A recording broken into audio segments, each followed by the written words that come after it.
Hey everybody. Welcome. It is a little bit later. Well, we've kind of started about this time a couple nights this week. We're at the end of a whole month of streaming, so bear with me. But we are streaming tonight the third and final installment of an unauthorized fan treatise. And if you're hearing grumbles, it's this little gal. This is my grandmother's dog. This is JoJo. I'm keeping an eye on her. So, we have a little friend today. Say hello. Say hello. Yeah, say hi. Say hello. Puppy. Yes. This is Miss Jovi. Everybody's very excited to meet you, Jovi. I was keeping an eye on her, so I figured keep an eye on her here. She just likes to hang out with you. When you're watching this dog just wants to sit with you and watch television. That's it. Hi. Hi, baby. Yes, hi.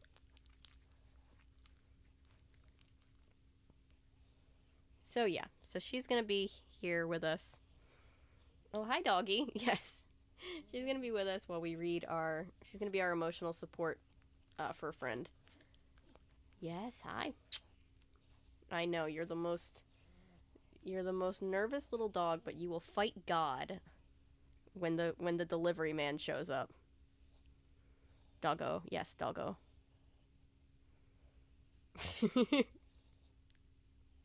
She's got these little T-Rex arms. I love her very much. So yeah, we are on the third part. Does anybody remember what chapter we were on with an unauthorized fan treatise? She's so cute. She is cute. She's my grandma's. Perry's competition. Perry is sleeping in another room right now, so 29. I don't think we made it to 29 because there were 30. If we had made it to 29, I would have just finished the whole book last time. I don't remember, but I can go back and check the VOD. I can check in a second. Oh, you good? You're gonna sit? Okay.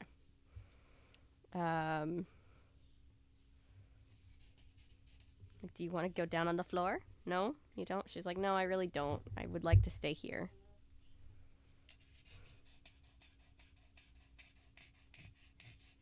Really?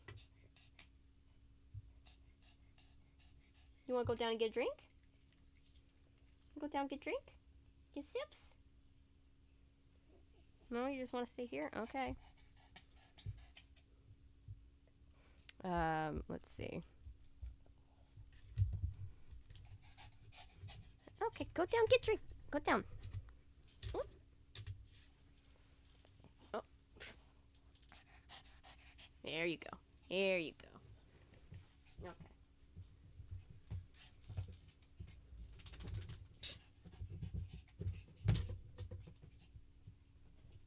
Sorry, she's getting situated. Anyway, let's see where we were. She's a little Chihuahua Dachshund, for anybody wondering. We left off at the start of chapter 20. Thank you, Milo. You're the best. My grandma's dog, so she lives here with us. But not technically not my dog, but a very sweet dog. Hi. Yes, everybody thinks you're very sweet.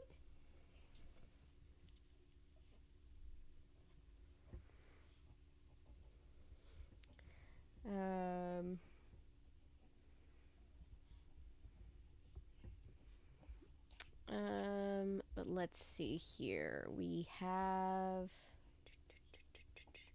my granny's dog. Ah, yes, my equivalent to Molly. Yes. Hello, everybody coming in.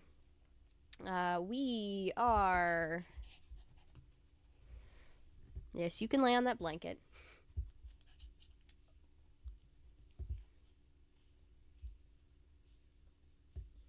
Let's see.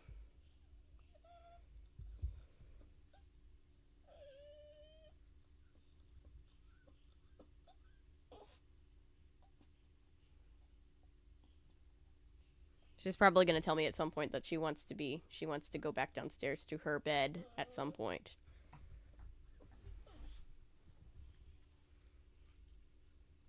Yeah. Okay, let's see. Chapter 20. So for anybody coming in who was not with us for the past 2 parts, we were reading an unauthorized fan treatise, which is a fictionalized true crime web serial. Is there a chapter selection, or do I just...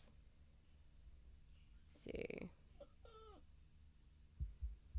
Let's see, beginning of chapter 20. Let me just go directly to beginning of chapter 20.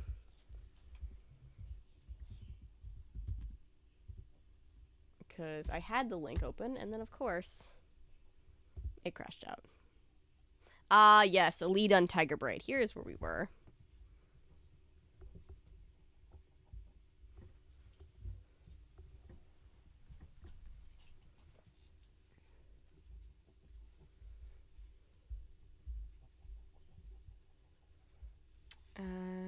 Okay.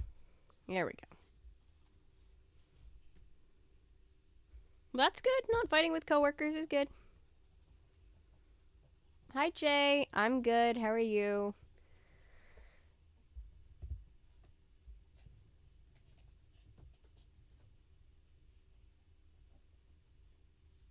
Let's see. There we go. Okay, I've got everything pulled up. It is next to my As the World Turns tab, which proves how chaotic our streams have been getting. Okay, we've got 11 chapters, so shouldn't be a very, very, very long stream. But should be pretty... Uh-oh. Am I... Okay, for 1 second I froze to me. Thank you. Oh, this is... Sorry, shameless plug. This is my Model Hint Survivor merch. Go check out the merch in my merch shop. Link is on the page. No, but it's actually a very comfy hoodie. Hit up garage sales today. Cool. Do you find anything fun? I love garage sales.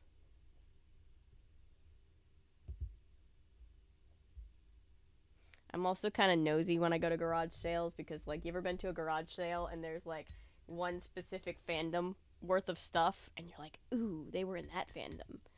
Or are they not in it anymore because they're getting rid of all the stuff? Like, I don't know. I'm always curious. I'm like, they had that coffee maker. I've never met somebody with that kind of coffee maker. Hey, Cubo.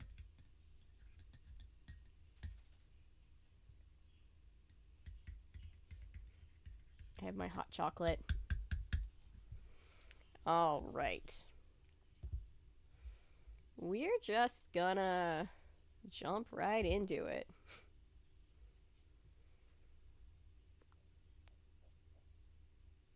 Spider-Man for each borough of New York City. Ooh, I like it.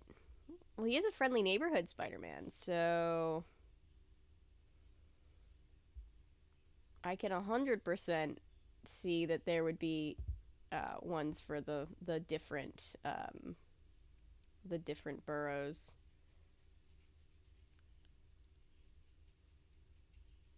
Okay, chapter 20. Does anybody remember where we were? Basically, this is a true crime serial based around a fictional person. This is fictional, but it is about the toxicity of fandom, and it's about this person who's convinced that these 2 actors on the show are in a secret relationship. She's trying to prove it by stalking them, and she uncovers a murder mystery.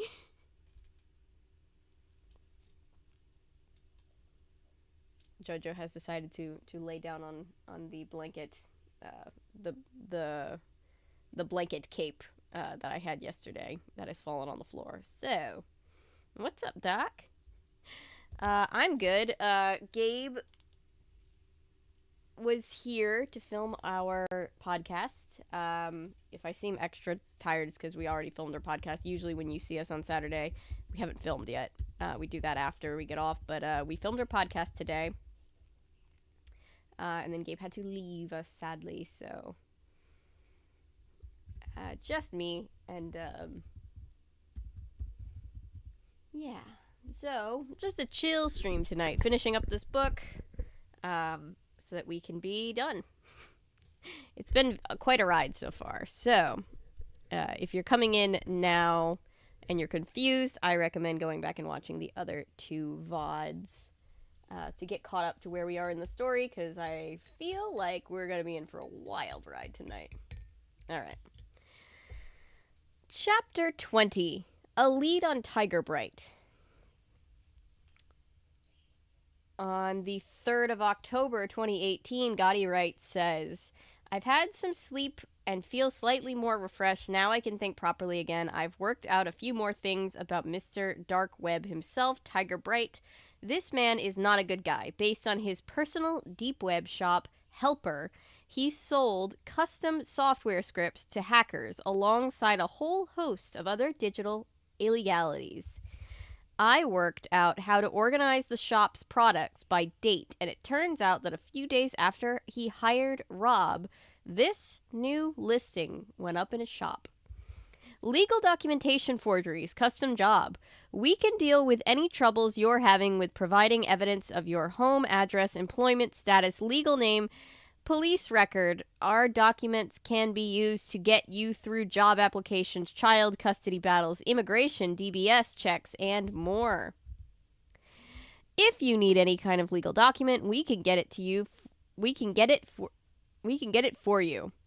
This is the highest quality forgery work that's barely detectable even to a trained eye and will pass any security check. Guaranteed. DM me for proof. 30,000 US dollars. 30,000 US dollars. Linking this to the conversation he had with Rob on the forum, I'm pretty sure that he hired Rob to get hold of law documents for him so they could be used to forge certification for people. This is what Rob's laptop was full of. Photoshopped law documents. They were the jobs he'd been hired to do for Tiger Bright shop. As soon as I read this, I yelled, Rob forged Bradley's visa documents. I'm right, aren't I? It all makes sense. That's how it all links together. Gotti's official theory subject to change. Bradley came to LA with Nathan as an actor. They were both C-listers struggling for jobs at first. Then Nathan hit it big time when he got the role of Fang. But Bradley is still working away at small roles, waiting for the big hit to come along. He's here working visa, though. If he doesn't meet the minimum income requirement, he has to go back to the UK. Judging by those Facebook messages to Nathan that I shared in Chapter 18, Brad knew that he wasn't going to make enough money this year. He was going to be deported. He was desperate to stay in the country, and Nathan didn't want him to leave either. But there was nothing Nathan could do to help his best friend until he made a joke about forging documents, and Nathan realized that there was something he could do. He must have known that Rob forged law documents. Maybe Rob had stopped working for Tiger Bright when he started acting. Maybe he'd given it up completely, but he would have given it one more shot to help out his boyfriend's best friend. He'd do anything for Nathan. He'd do anything if Nathan asked him to. This is why Rob's laptop was full of those mysterious Photoshop files. He was forging documents for Bradley to prove he earned enough money to stay in the USA. He knew both he and Brad would get in huge trouble if I posted about that on here. So he sent me those comments pretending the documents were for TV show props. It all makes sense. Nathan and Rob weren't at the immigration courthouse for Nathan's visa application, like the tabloids all reported. I said we couldn't trust them, didn't I say? They were there to support Brad, waiting anxiously to make sure that Rob's fake documents passed muster and didn't get flagged up as being forgeries. My hypothesis, Rob first got started by sending Tiger Bright those documents whenever he was asked for them. He would download them for the law firm's private resources at Tiger Bright would then have to get someone else to change the details for his customers. He could handle the Photoshop work on his own. He just needed someone like Rob with access to the legal system to get him the originals that he needed.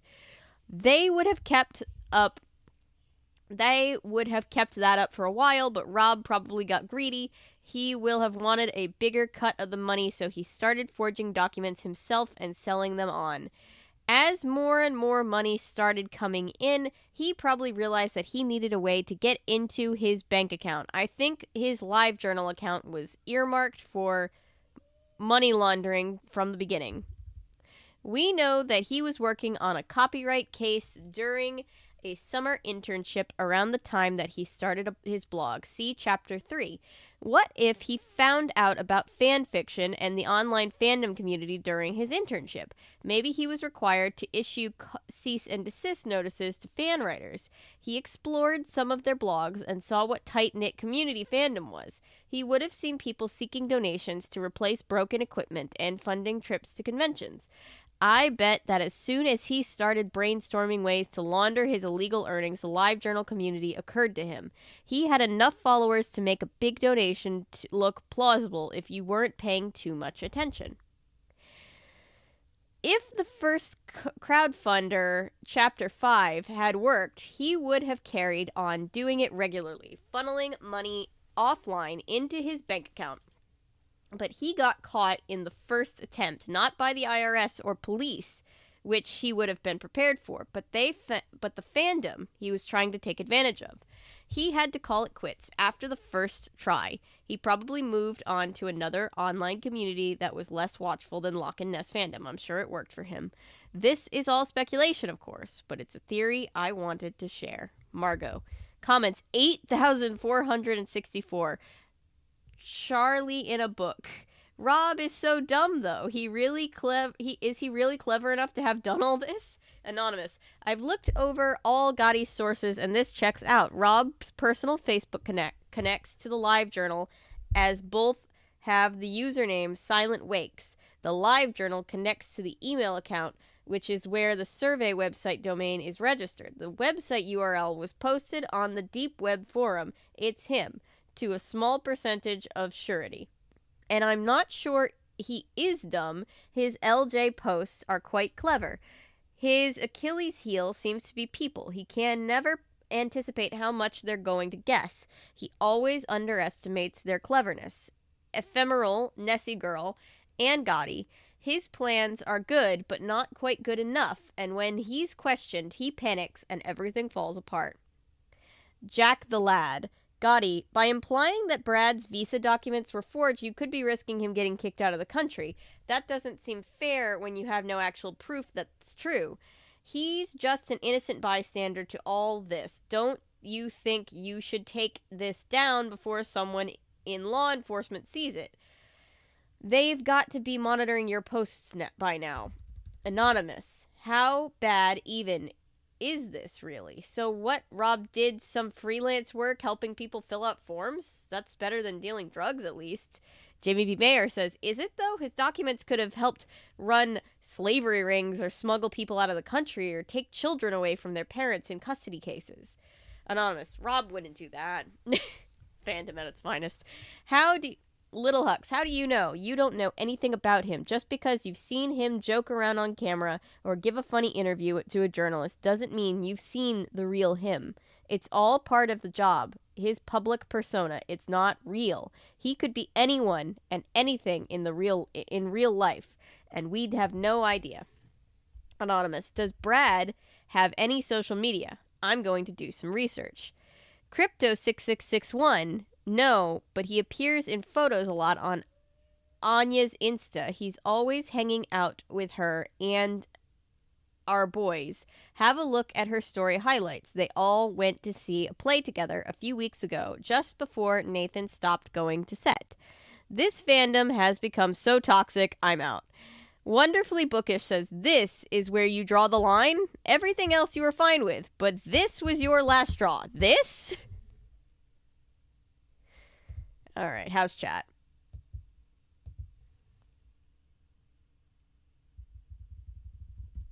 Ooh, I missed a lot of chat. Hang on.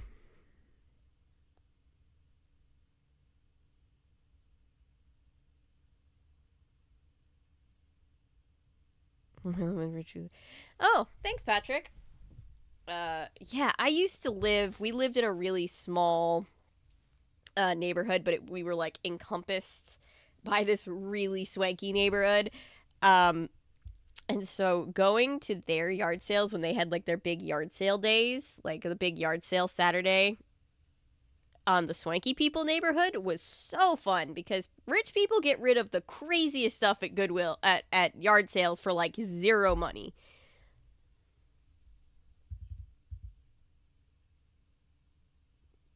It's like the epitome of that meme where it's like, but how much could a banana cost? Like $10?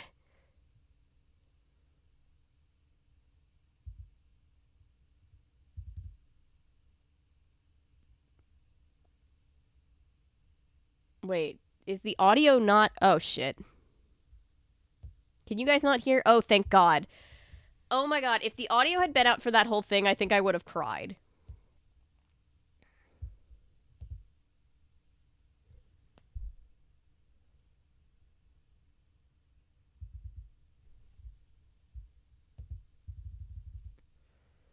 Gotti is starting to get some very interesting ideas. I love the comment sections so much. The comment sections are so good. I love how real they are. I hate how real they are, but I love how real they are. All right, shorter chapter, guys. Chapter 21, Breaking News. Gotti writes on the 4th of October, 2018. No time for a proper post, but I thought I should post here in case you haven't seen the news. Nathan O'Donnell has just been declared missing. He hasn't been seen for over a week.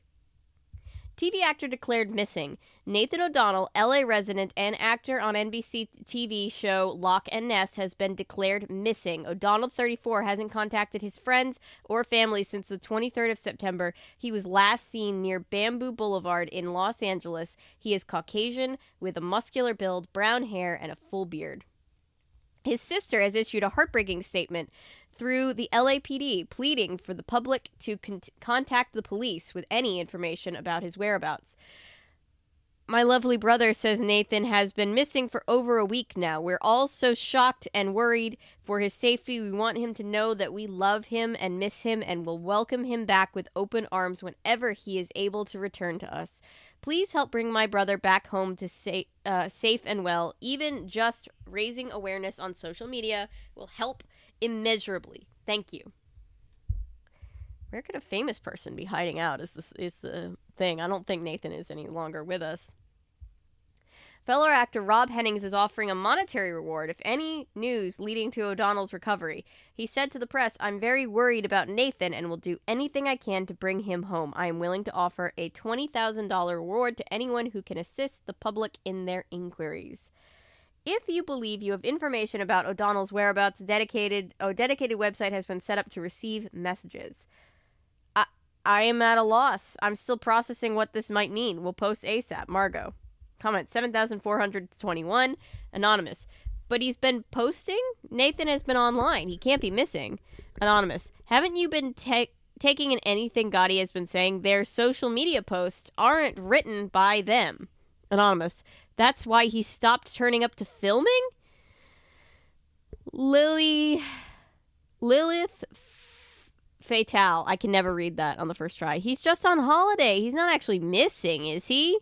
Anonymous. Nathan has tweeted 3 times in the last week, though. E.g. at Nathan O'Donnell. So who's your favorite Lock and Nest? Lyra, 65, Jaden, 4, Fang, 31. People don't like Jaden.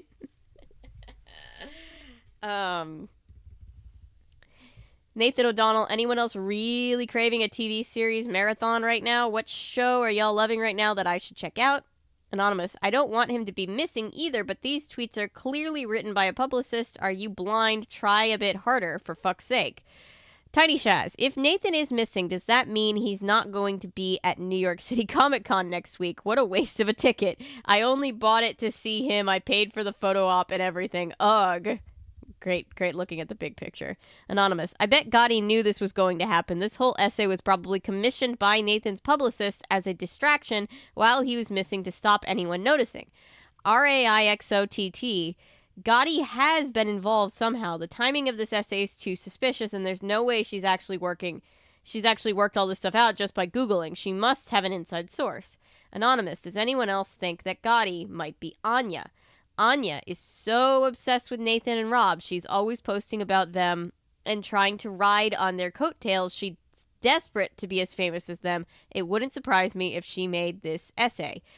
Harry Potter's wife says, what kind of dream world are you living in? Anya is about 200 times more famous than either Rob or Nathan. She's the lead in HP film and the face of Chanel. She's published 2 novels and a memoir. Her Instagram has 35 million followers. She's hosting the Oscars this year. I love that we didn't know anything about that because this fandom just hates her. Anonymous, Gotti, didn't you see Nathan at his house when you got the laptop? That would have been around the time that he went missing, right? What if you saw him just before he disappeared? Gotti writes, no way. No way, that's... No way. Anxious Alien says, you should probably go to the police if you were one of the last people to see him alive. Gotti writes, alive? Like he's dead? Maybe.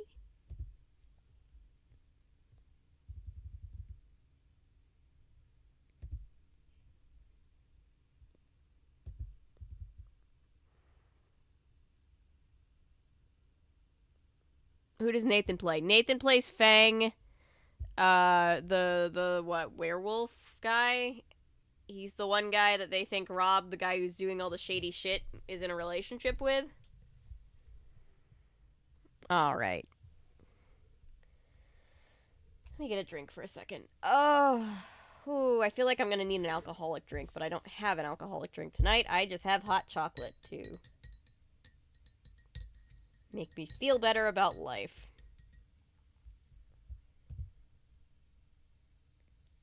I'm still being heard, right? I'm worried that I'm not being beamed into your television sets, so to speak.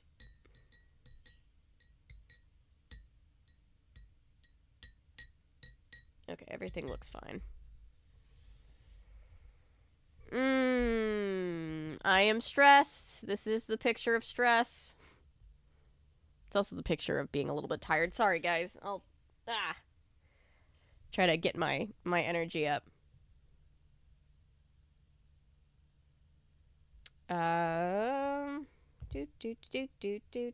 Okay. Let's just keep reading. Huh.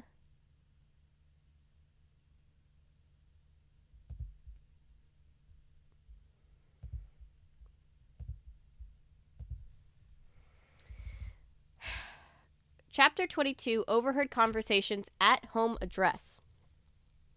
There's something I never told you about the night I was hiding in Rob's office on the 23rd of September. See Chapter 12. I wasn't going to say anything, but I don't think I have a choice anymore. I could hear Rob and Nathan talking out in the corridor. Before Rob came inside, they were having a fight. Rob sounded furious. This is what I think they were saying, although I couldn't hear everything, and it happened 12 days ago, so I might be misremembering it.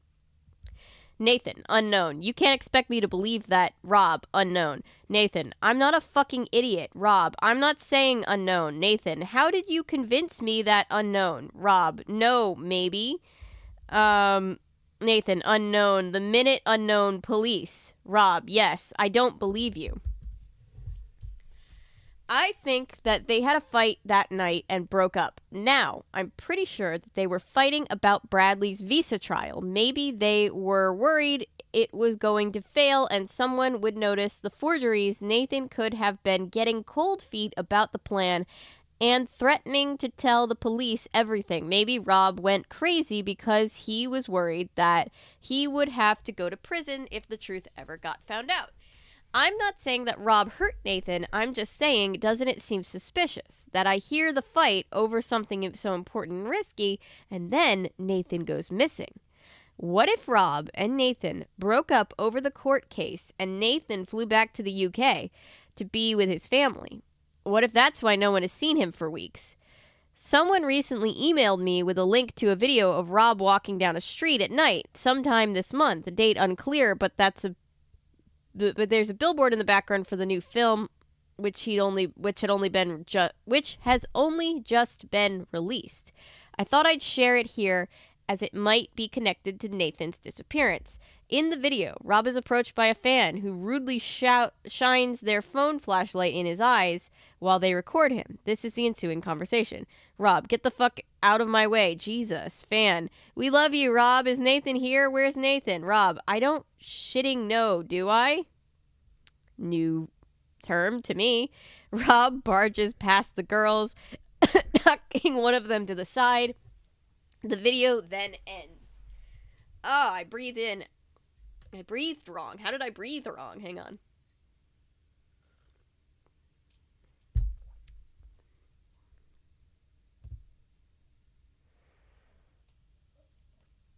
Nathan is Fang, a werewolf. Rob is Jaden Ness.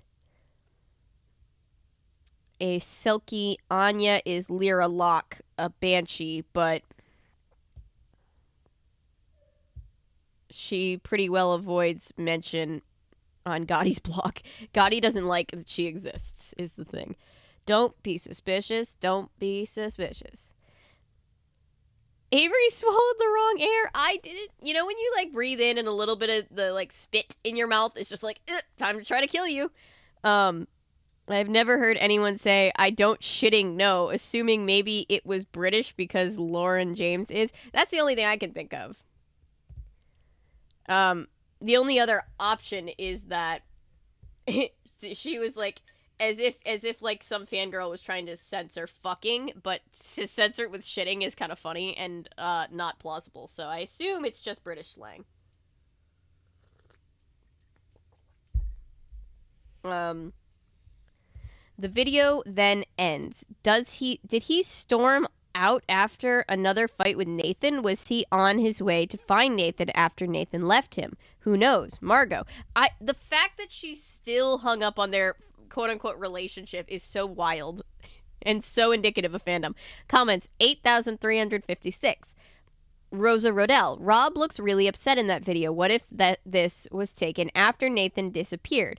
He must have been so worried, searching everywhere to find him. He could have lashed out in fear and panic that Nathan was lost. Gotti writes, maybe. I'm just speculating like all of us. You can see where you want. Yeah, you can see whatever you want in the video. Personally, I think Rob looks more angry than scared here, but each to their own. Anonymous. He's probably raging because you keep posting this stuff online, too. That would be enough to drive anyone to the brink of insanity. Anonymous. We don't have proof of any of this. I don't know what you're even posting about. Books and lemon squash. I don't think we should be discussing any of this online. Fantastic Books. TFT. Rob's Twitter has gone completely silent. Something is definitely going on. Victoria, I'm leaving. Case 213-CV-45524-PAD document 4 filed 16/1/20, page 249 of 285, United States District Court, Eastern District of California.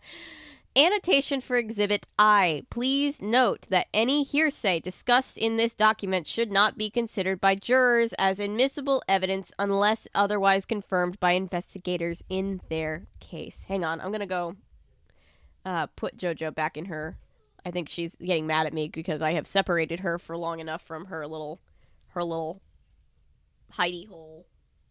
I'm gonna put her in her dog bed real quick. 2 seconds. You're going to be on share stream for 2 seconds.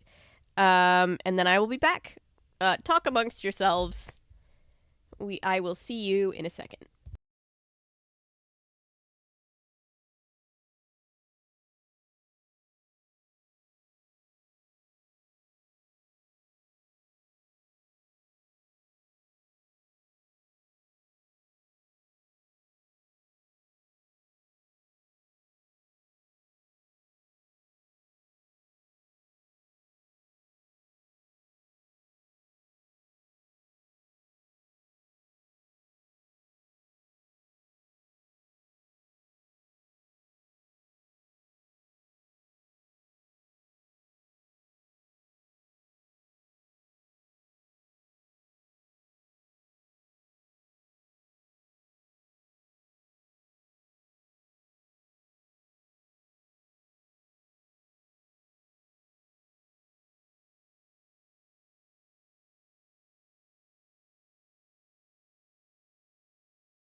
Oh my goodness. So, update, she was upset because she could hear Ellis barking at God knows what, and she was just like, the the crew is riding and I'm not there to ride with them.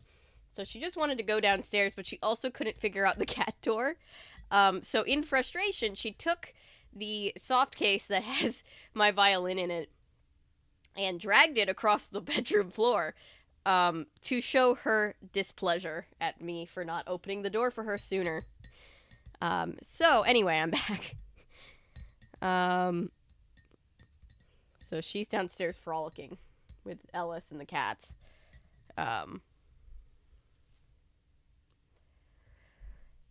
Okay, anyway. Oh my goodness.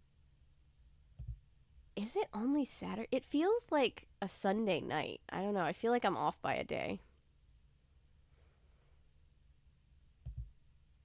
Hello, everybody coming in. We're reading. What am I even saying? Hi, Ellery. What has been missed? So we've had only a couple of short chapters so far tonight. Nathan has officially been declared missing, and they have surmised that Rob was illegally forging documents to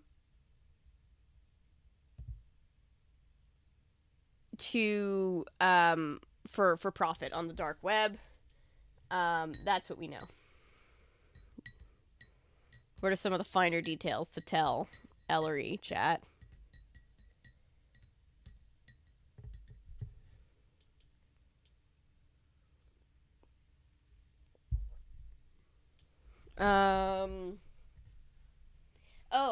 Gotti admitted to hearing an argument between Nathan and Rob the night that she was in their house that she didn't say. It looks like the website has been seized. Let's read on. Chapter 23. This website has been seized.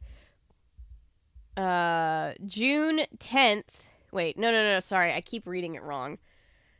The 6th of October, 2018. This domain name has been seized as part of a law enforcement operation by the Federal Bureau of Investigation, Defense Criminal Investigation Services, Cyber Field Office, and European law enforcement agencies acting throughout Europe, Serbia, Australia, and Canada in cooperation with Europol.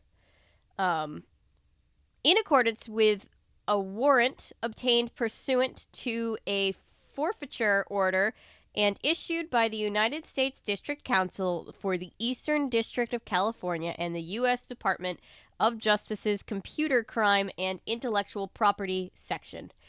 Access to this site has been disabled because the federal court has determined that it is involved in active police investigation.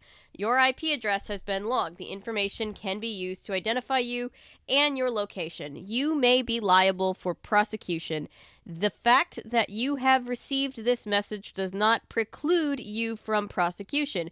SOCA has the capability to monitor and investigate you and can inform your internet service provider these infringements. Comments 9,536. Anonymous says, what the fuck? What the fuck? What the fuck? Anonymous, Gotti must have found out something about Nathan's disappearance in her chapters, so the police froze it as evidence. Did anyone save the essay before it was taken down so we can go over it again? Anonymous, there's a PDF floating around the hashtag Robin tag on Tumblr. Her last chapter was talking about Rob and Nathan fighting. Do you think that was what did it? Would that be considered evidence? Anonymous, got the PDF, thanks. Maybe it finally got taken down because they had proof she broke into their house. IDK. Anonymous, has there been any news? I've been keeping an eye on the news and Twitter, but there's been nothing since the first press release. Someone must work for the police. What's going on? Anonymous, they're taking volunteers for a search, I think. They think he was out in the woods near a cottage where he likes to stay, so they're sending out the search and rescue dogs. Anonymous, Rob Hennings is wanted in suspicion of murder. actor wanted by police in connection with co-star's murder. The LAPD are searching for TV actor Rob Hennings, 25, who they believe to be connected to the murder of Loch Ness co-star Nathan O'Donnell. O'Donnell has been missing for several weeks, and Hennings offered a $10,000 reward to anyone who could help find him. However, it seems... I thought it was a $20,000 reward. However, it seems that the police investigation has found the circumstances around O'Donnell's disappearance suspicious. They are now treating this case as a homicide and believe Hennings to be involved in the disappearance of the 34-year-old actor. O'Donnell was last seen with Hennings on the 23rd of September and has not been heard from since. Anonymous, what the hell? Anonymous, but what does this blog have to do with that? Books first. What's an IP address? Anonymous, get off the site if you're not using a VPN. Jesus, for everyone's sake. Anonymous, where's Gotti? Has anyone heard from Gotti? Is she okay? Anonymous, has she been arrested? Anonymous, Gotti, where are you? This isn't funny anymore. Anonymous, is Rob still at his parents' house in LA? This has that Anonymous with his address gone to see if he's there? And anyone have an update? Anonymous, where's Gotti? Has anyone heard from Gotti? Anonymous, I tried to track her location down. Her writing website, which someone else shared in a comment, is registered to an address in her hometown, which I think is her parents' house. Here's a view of the house on Google Street View. The car on the drive is that car on the drive is taxed in her name. I'm currently trying to find out whether there's a way to access CCTV and see where the car was last seen. Any ideas how I can do that for free? I don't have the money to pay for any subscriptions. Anonymous, this is super creepy. Gotti writes, guys, I'm in danger. I'm live streaming everything that happens to me on my phone on this Twitch account. If I don't post again, please send the recording to the police. It's evidence that Robert Hennings has murdered me. Anonymous, what? Where are you? It's just a dark stream with your heavy breathing in the background. What's going on? Anonymous, do you need to call the police? Do you need us to call the police? Are you in danger? Gotti. Anonymous, is that Rob's voice? Oh shit. Oh shit. Well, fuck. Random inconsistency. Maybe it's like, I don't know. Maybe it could just be chalked up to in-universe false report or reporting mistakes. I'm sorry. The night she would... Oh, Ellery. Yeah, so the night she broke into their house, she overheard them fighting.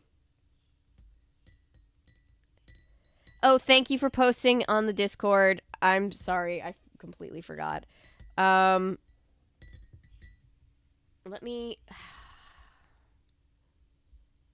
The day she died.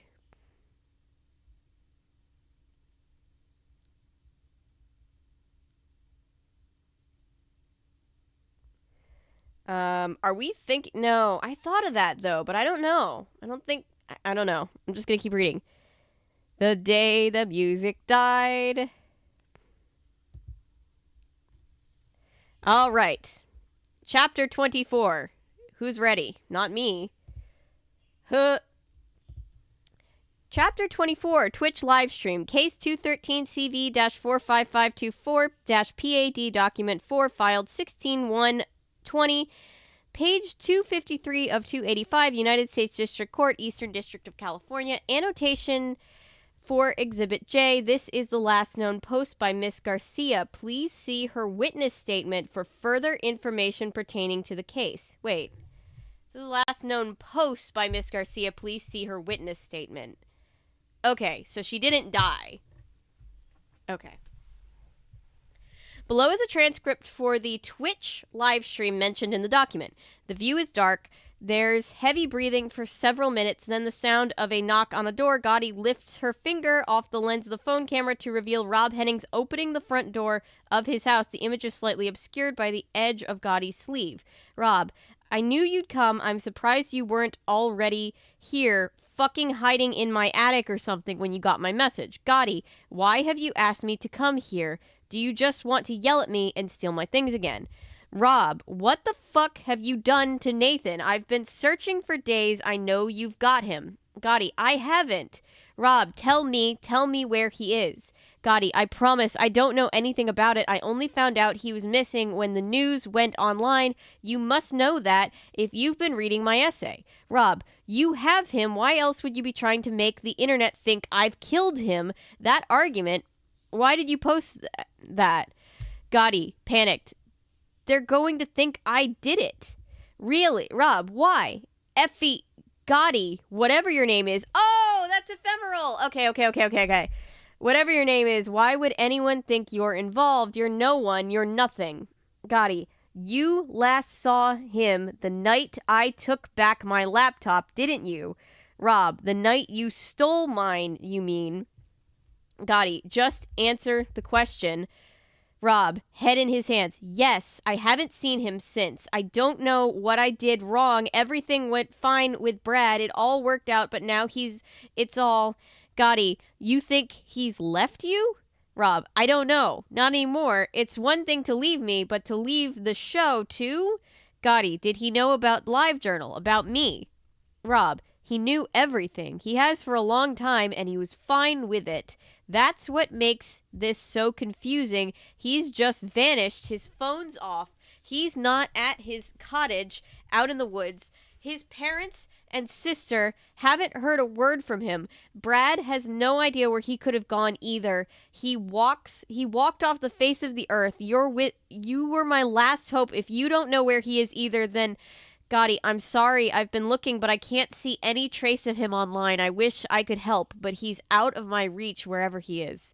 Rob, just get out of my house. If you can't help me find him, then you are no good to me. Gotti, I'm sorry. I just wanted to help.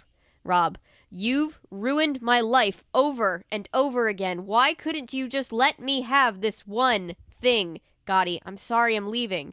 Rob, please look for him. Use your internet searches. Find him for me. Gotti, I'll do my best, I promise. Pause. May I use the bathroom? Rob, laughing. Sure, why not? Shit all over my toilet like you shit all over my life. Gotti, we both know it was the other way around, Rob. Ooh, it's getting so good. Footage ends. Stream chat, 10,223 comments. Watching now, 9,829 total views. 2,303,098. Anonymous, why does he call her Effie?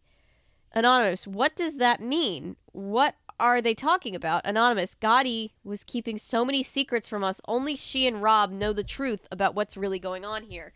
Julie Fox says they know each other. Anonymous, Gotti has a hell of a nerve streaming that online. Anonymous, what do we do now? Just wait to see if she posts in the comments again? I've been refreshing the Twitch ever since the live stream ended, but she's just gone again. Anonymous, they found a body 3 hours ago. Body of famous actor found in cupboard in LA home. The body of missing actor Nathan O'Donnell was discovered in his home this afternoon by LAPD officers. They were responding to a 911 call from the unnamed party, reporting a lead in the case. O'Donnell has been missing since the 23rd of September, when he was last seen with housemate and fellow actor Rob Hennings, who offered a $10,000 reward for any information leading to his discovery. Both Hennings and O'Donnell had been filming the NBC TV show Lock and Ness at the time of his disappearance. The police haven't The police haven't released any details about the cause of death or conditions of the body. Our thoughts and prayers are with the family in this difficult time. NBC have yet to make a statement about O'Donnell's disappearance or death. More information as this story develops. Anonymous, Nathan isn't dead. He's been on Twitter. Anonymous, why did his publicist keep posting after he went missing? Did they not wonder where he was? Anonymous, autopsy said he'd been dead for 2 weeks. Don't ask how I got access to it, please. Jesus Christ. Anonymous, how long has it been since the fight he and Rob had that Gotti heard? Anonymous, 2 weeks. Anonymous, he must have killed himself after the fight with Rob? Anonymous, don't be so fucking stupid. Rob killed him after the fight. He was probably trying to stop him telling the police about the forged visa documents for Bradley Saffitz or whatever they were fighting about. Sorry, I've never seen W-E before. Anonymous, holy shit, the video of him where he pushed past a fan was taken just after he killed Nathan? Anonymous, God, this is like the worst creepypasta. He put the corpse in a cupboard and then just carried on with his life. Did he sleep in the same house as it? Anonymous, he didn't do it. He can't have done. They were in love.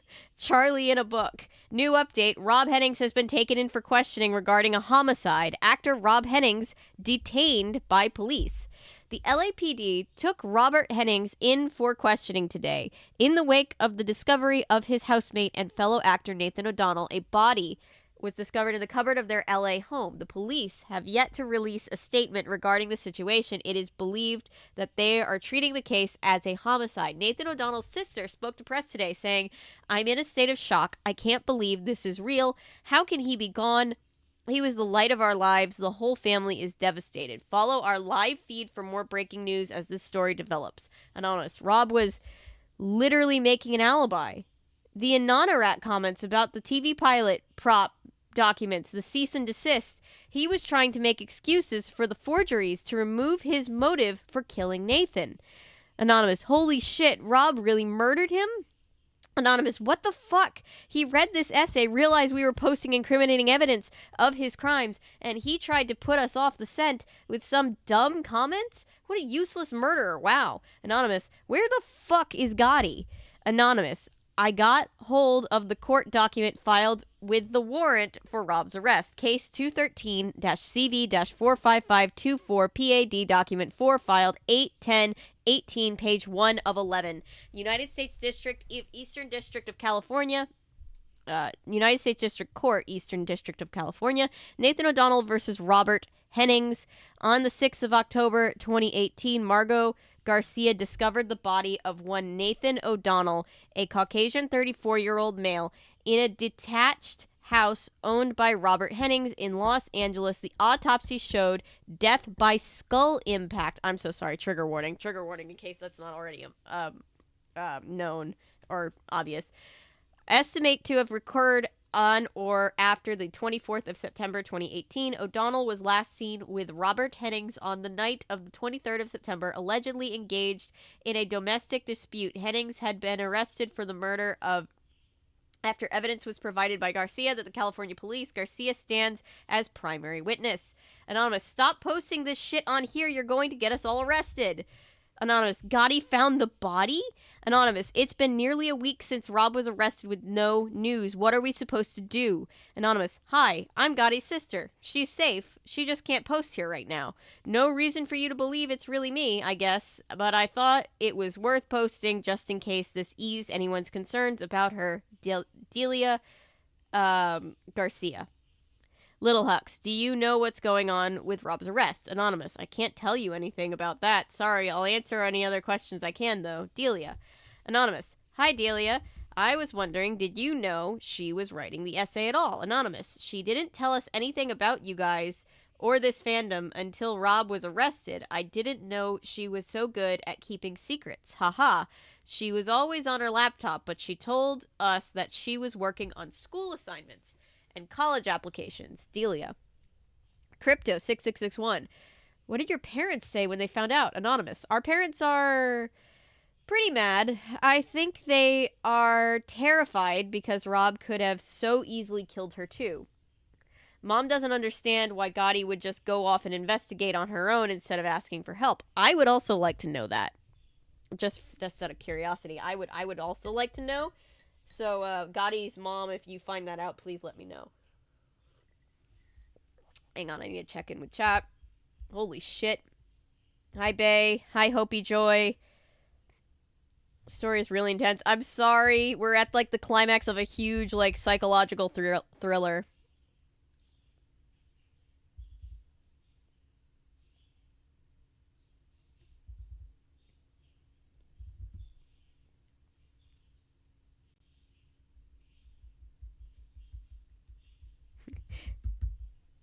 Now American Pie is in my head. Went from 0 to 100. I know. They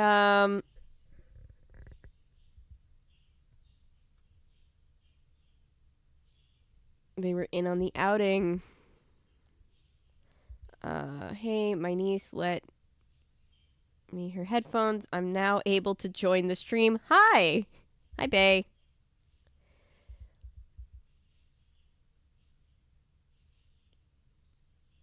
It's because Gotti is crazy. Yeah, we're all stressed. You know, nail biter. Yep, we're just gonna keep going. Let's just keep going. Let's just keep going. We're already here. I get it though. There's no way mom and dad would have let her go at all. They'd have just called the police to check Rob's house. Gotti wanted to see for herself. Delia. Anonymous. What do you think of the essay, having read it now and knowing what came of it? Anonymous. I legally can't give any opinions on the content posted here other than to say that I think Nathan and Rob were really dating. Delia. Anonymous. Is Gotti at home right now? Anonymous. I can't tell you that. Sorry. Delia. Stop asking this child questions that she can't answer. Okay. Chapter 25. This website has been seized. Your IP address has been logged. This information can be used to identify you and your location. You may be liable for prosecution. The fact that you have received this message does not preclude you from prosecution. SOCA has the capability to monitor and investigate you and can inform your internet service provider of these infringements. Comments 22,456. Jamie B. Mayer, the Wall Street Journal just wrote an article about Gotti. Entrepreneurizing high school student solves mysterious celebrity disappearance. Late last night, the internet exploded. If you frequent certain types of conspiracy theory communities on sites like Reddit and Tumblr, you probably are aware of the name Gotti Rights. She's infamous, already on her way to becoming an urban legend at the age of 17. If you live outside the internet, you will never have heard of her. Yet her actions have real-world implications that have ripped far beyond a subreddit. Margot Garcia, an award-winning student journalist and self-proclaimed obsessive fangirl of a niche NBC series that has only aired 13 episodes, found the body of a missing person last night.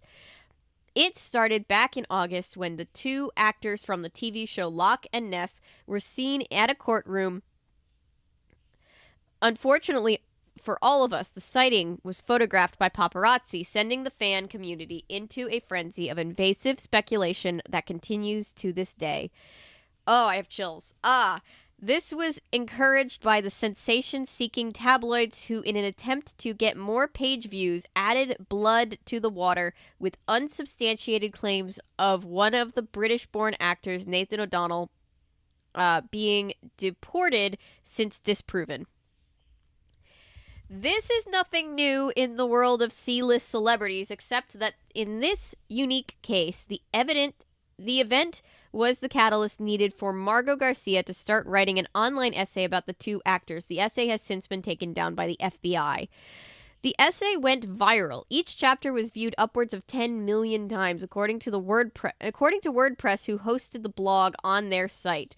The spokesperson told us that, quote, "We became aware of what was happening very quickly. It was an unprecedented growth of traffic. We started monitoring Garcia's posts when we first began to receive reports of inappropriate or illegal content. There wasn't enough evidence of law breaking to require action on our part until the FBI interceded." She broke into a house and then she said she broke into the house. What are you talking about? One reason for the popular success of the essay was the sheer level of fact-checking and research that Garcia put into analyzing every aspect of the actors' lives. For some outside the fan community, this could be seen as outrageous and terrifying intrusion of their privacy. Yeah. For a fangirl, this was business as usual until everything went downhill very quickly. Do not lump us all together, sir, or madam, or non-binary individual. Not all fangirls see breaking and entering and stalking as business as usual. All right. The focus of Garcia's attention, O'Donnell went missing 2 weeks ago. This tragic event would appear outwardly to be unconnected with Garcia's blog. There is no evidence she has ever interacted with the actors in any way. However, She claims otherwise. She places herself directly into the action, anticipating his disappearance long before it was ever announced to the police. In an eerie act of clairvoyance, she wove a mysterious web of fact and fiction that mirrored real-life events, for most of which it is impossible to separate out the lies from the reality. Garcia claims to have broken into O'Donnell's home and overheard an argument with the other actor involved, Rob Hennings, only weeks before his disappearance was announced publicly. She recounts these events on her blog in a dramatic, attention-grabbing fashion both before and after O'Donnell's disappearance was announced. The recounted details vary wildly based on the date of posting. It's true. The details were wildly different from place to place. The claim should rightfully be dispelled as internet hearsay. If not for one fact, yesterday, Garcia live-streamed herself arriving at the house in question. Inexplicably, it seemed that Hennings recognized her, referenced some mutual history between himself and his fan, and let her into his home. She then found the body of O'Donnell in a cupboard. In one iconic moment of internet history, a fan's out-of-control speculations about the inner lives of their role model collided with the real world in spectacular fashion. We still don't know the truth of the connection between Garcia, Hennings, and the late O'Donnell, but what we do know is this part of the teenager's online accounts are true in some form. Nathan O'Donnell was killed around the time that Garcia started posting his home address on the internet, where over 10 million people saw it, and Margot Garcia knows far more than she is telling any of us. For now, sorry, that was loud. For now, this is where the story ends. However, the intrigue continues on a second-by-second basis. No doubt more updates will have been posted before the article goes live. One thing is for sure, Garcia will continue to spin her intricate web for our collective entertainment. This tragedy is nothing more than fresh fodder for the ongoing narrative of her life. If pulp non-fiction were a genre, then she would be the pioneer. Damn! I'm so invested. Don't break into someone's house. Yep. Thriller novel that is written to resemble a fan blog. Yes.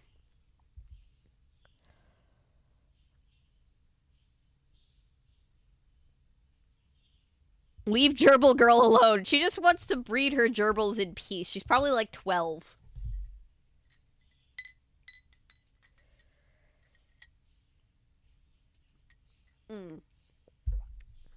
What the heck? It's been days. Has anyone heard any news? Click. Margot. I clicked the link, but it was broken? Oh shit, that was weird timing. Come back. Come back. Gotti, how dare you? It was a blog post. She only left it up for 30 seconds. I saved it. Hi, everyone. Sorry I've been away so long. I've been asking my lawyers every day would I be allowed to post this, but they keep saying I really shouldn't post anything online until the trial is over, but I could not explain what happened. Hopefully, well, that's what court is for? To explain? Okay. Hopefully, one of you will find this and share it around. Don't send it to the NYT or anything, though I'm trusting you. Yeah, good job trusting strangers on the internet. This site is hosted on a website hosting servers in Vietnam, so it doesn't come under U.S. jurisdiction. They shouldn't be able to throw any lawsuits my way if they track this down because it's not on their soil. Besides, what proof do they have that this wasn't written by someone else? So much shit about this case has leaked online, I think I'm safe. After my conversation with Rob, I realized that something dodgy was going on. His behavior seemed odd to me. I pretended to go to the toilet and searched his house for evidence. There was this weird smell in the hallway and I couldn't track it down. I followed it to a locked closet. When I opened it, my hand touched something cold and spongy. It was a finger. I don't really want to discuss the rest. Whatever you can imagine, it was worse. It was just, it had rotted so much already. I couldn't believe how bad it smelt. Trigger warning in case anybody didn't know. I could still taste it in my mouth for days after. It didn't even look human. I took some photos and left before Rob realized I'd found it, promising him that I'd keep looking for Nathan for him. I didn't want him to suspect that I'd found the body. I didn't want him to kill me too. I drove straight to the police station and told them that I'd found a body and that it belonged to Nathan O'Donnell. I showed them the pictures and gave them Rob's address. They asked me to wait in one of those interview rooms they use for questioning. They gave me a drink and left me there for ages. When someone came back, she told me that they'd found him, that they started asking me questions. Yeah, you're in a questioning room because they're fucking questioning you. It took a really long time to explain how I'd known where the body was. They kept asking how I knew the identity of the victim and what I was doing in the house. I explained that he was really famous, but they never heard of him. Yeah, it's so true about fandom. Side note, by the way, on a slightly lighter note, it's so true how fandoms tend to think that the people that they're fangirling over are way more famous than they actually are sometimes. They asked over and over if I'd been following him and how I'd known where he would be and what I was doing so far from home in the house of a famous celebrity. They didn't believe me when I said he'd invited me inside himself. My lawyers told me a few days ago that the police thought I was the one who killed him for a really long time. I'm not sure what made them believe that it was Rob in the end. I think they read my essay and realized the motives he had for keeping Nathan quiet about the forgeries. Judging from the autopsy, they think he hit Nathan around the head with some kind of blunt object. I think he must have been trying to call the police to explain the truth about Brad's visa documents, and Rob panicked and tried to knock him out. He just hit him too hard, that's all. They finally ended the interview and let me go. I was really tempted to sleep in my car outside the police station because I felt like I could barely move, but I made myself check into a motel. I have something else I need to tell you all, but I'm not putting it here. Go to the site that SW used, Silent Wakes, and find the account with its real name. I'm gonna be in so much shit, you guys. You have no idea how deep this goes. Margot. Jesus Christ, Margot. What the fuck, man?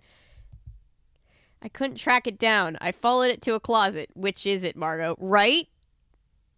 Right? Something is really weird.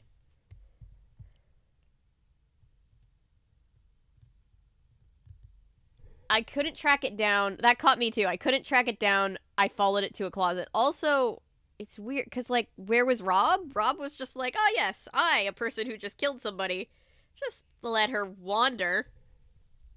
Didn't really think to keep an eye on her. Okay.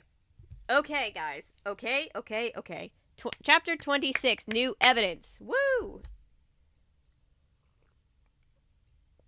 I feel like I'm on an actual murder case. This is insane. lilyfelden.livejournal.com. This is the 20th of October, 2018. It's almost Halloween. I love Halloween. Welcome back, guys. Okay, hopefully that threw anyone off who shouldn't be seeing this. I'm tracking the IP addresses of people who view this, and if someone views it who I don't have logged as a reader who originally commented on the essay, I'm deleting everything. After the police let me go, I went to the motel. In the middle of the night, I went to get something out of the trunk of my car. I'd hidden it under the spare tire, just in case the police checked my car. I shouldn't have taken it. I want to give it back, but I don't know how to do that now without getting in loads of trouble. They probably think that Rob destroyed it. I don't know why he didn't. Nathan's cell phone. Holy shit, she's crazy as fuck. Holy shit. Nathan's cell phone. Rob left Nathan's phone in his jeans pocket when he put the corpse in the cupboard. I know I shouldn't have taken something from the scene of a crime, but I just had to know. I couldn't not. You could not. You could have just not.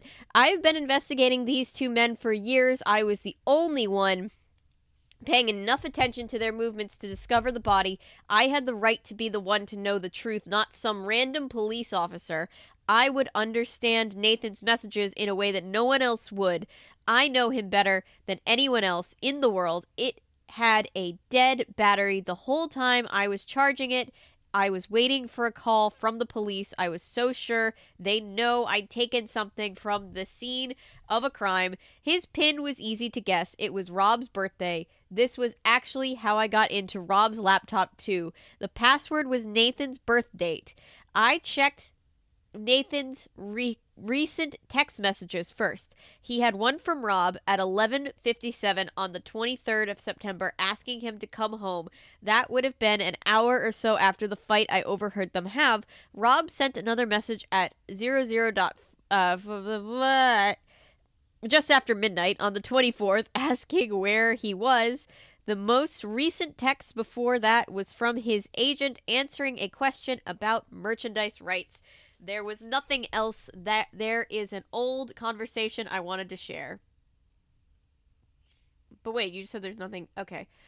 Rob, we were on TMZ again. Nathan, what this time? Rob, the hungover trip to Walmart in our PJs. Nathan, that was like a month ago. Rob, the checkout girl must have thought it was more subtle if she waited a while to sell the pictures.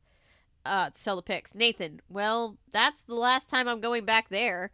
Rob, but the other Walmart is so far. I hate the freeway. Nathan, I'll drive you wherever you want to go.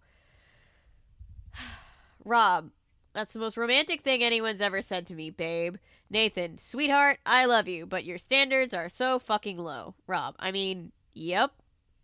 It would be cute if we didn't know what Rob did to him. I also found a very old voicemail from Rob, which Nathan had saved.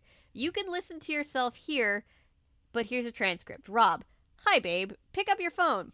Also, did Brad call me earlier? I have a missed call, but his new number isn't saved in my phone. If he needs more papers, tell him I'm home all day and tomorrow. Okay, bye. Get milk. The last thing I found was an unopened Snapchat photo from Rob. It disappeared after I saw it, so I can't share a picture here. You'll just have to take my word for it. You didn't screenshot it? Gotti. It was a selfie of Rob frowning at the camera. The caption said, "Stop being so skittish. It's gonna be fine. So sick of talking about Brad all the time." In the back of the shot, there's a golf club leaning up against the wall. This couldn't be totally innocent, but its presence seems sinister to me, especially now we know that Nathan was killed by a blunt force to the back of the head.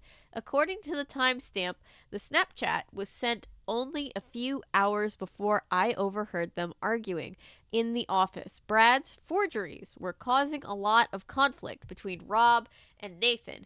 In the time leading up to his death, it seems to me that it's undeniable that this was the cause of their disagreement. I have to go. I'll try to post again soon. Margot.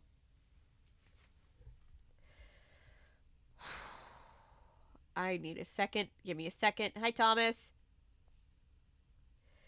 We definitely don't need fewer books, Thomas. We can do both. I haven't forgotten about Beyond Belief. Because cops don't know how to look under the spare tire when doing a search. She was right? I think there's still some stuff that we don't know yet. Oh,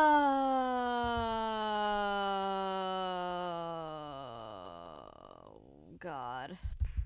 Comments 10,756. Anonymous. It's weird. The way that this is oriented, like the formatting and everything that makes it look like a blog, I feel like my brain knows that this is fiction, but I feel invested like it's real. You know what I mean? That's kind of insane. Anonymous, this is so effed up. How did fans find all this out before the police? Lilith Fatal, I can't believe that Rob would do that. He loves Nathan. The Snapchat post with the golf club makes me feel sick. Crypto6661, I hate this. Even the papers have started assuming that it's Rob. The press got wind of the Brad visa theory too. Here's the latest from the Washington Post. Fraud and threats. What does Rob Hennings tell us about Hollywood's criminal underbelly? For decades, blackmail, bribery, and sexual favors have been rife in Hollywood, but nothing so scandalous as the recent death of actor Nathan O'Donnell, whose connection to the criminal underbelly in the city was his downfall. The news about Rob Hennings and the late O'Donnell continue to surface, but recent information seems to suggest that the pair were allegedly involved in a forgery business, providing false documents to out-of-work actors. Most recently, the LAPD released a statement to the effect that Bradley Saffitz, one of their alleged clients, was deported to the UK this week. It seems to substantiate the internet rumors that his documents were forged. However, the LAPD refused to comment on these accusations. O'Donnell's death seems to have been linked to a dispute over the fraudulent documents. According to statements released by the police, Hennings is currently awaiting trial in California State Prison, where he will face charges of 1 count of murder and 1 count of fraud. The police say, wouldn't he be facing more counts of fraud? Because he did this multiple... Anyway, the police say that Hennings' involvement in O'Donnell's death is undeniable, and they have several key witnesses who, at great personal risk, have helped bring important evidence to light. They haven't released the names of any of the witnesses, but it is assumed that Margot Garcia, who discovered the body, will be present at the trial. This isn't the first time an actor has been caught dealing with the illegal side of business in LA in 2014. Subscribe now to continue reading All Access Digital Pass, $6 every 4 weeks. Unlimited access to WashingtonPost.com on any device. Unlimited access to all Washington Post apps. Your consent to the use of cookies and tracking is by us and any third parties to provide you with personalized ads. This is definitely not an ad read for the Washington Post. WAPO. Jesus Christ. It's almost like WAPO thinks it's real news. I wrote a fic. I can't handle any of this. Oh no, they wrote a fix-it fic. Oh Jesus Christ. They only have proof of the 1 count. Fair enough. I'm confused. You can't charge him with something you don't have evidence of. True, it's just interesting that they didn't, unravel more evidence. You would think there would be a trail of crumbs, but I'm not an investigator. I defer to the fictional police on this. I can't, this is cringe. This might be worse than the other one. Anonymous says, I wrote a fic. I can't handle any of this. We're broken, but we'll fix it. By Honesty, TBH. Summary. Rob made a mistake, but he's going to fix it.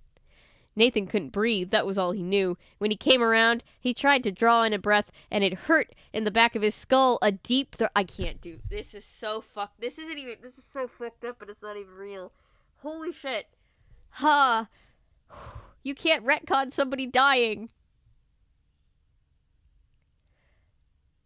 That's what I said. The other part was one of the cringiest parts. I hate this so much.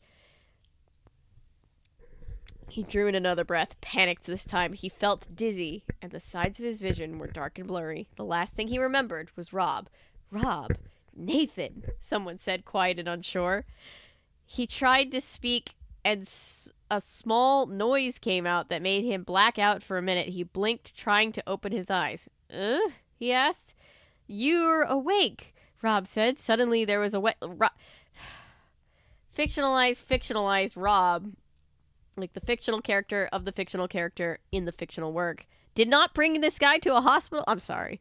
I can't turn it off. It's part of my brain. Rubbing across Nathan's eyes and a cool liquid dripping into his mouth. Nathan was lying somewhere cool and white. Rob was sitting next to him, one hand wrapped around Nathan's arm. Are you okay? Rob asked. Hurts, Nathan said. He reached up to touch his head, but something tugged at the skin of his elbow. An IV. He dropped it. Oh, well, at least there's something. He dropped his arm. You're on painkillers, Rob said. It'll get better. Just wait for it to kick in. Nathan drew in another painful breath. What? This is painful. I would like to stop drawing in painful breaths. Currently, I wish I could just not exist in this current moment. Rob's expression crumpled. I'm sorry. I'm so sorry. He curled over the hospital bed, resting his head on Nathan's shoulder. It was all my fault. Nathan made a noise and touched Rob's head with his free arm. His fingers felt thick and clumsy. He pushed them into Rob's hair. Rob made a pained, horrified sound deep in his chest. I imagine it sounding like, oh, jeez, ah, because he's such a little bitch. I'm so sorry, Nathan, he said in a choked voice. Nathan realized he was crying. He'd never seen Rob cry, not even when he broke his toe in a mistimed stunt on set. I need... Oh, God. For real, this is bad. This is so bad. This is so happening. What the fuck is happening? They're writing a fix-it fic. Lauren James is so good at writing bad writing. Somehow I hate/love it. Yes. It's so bad. It's so bad. And the reason it's so bad is because people absolutely would and probably have done this.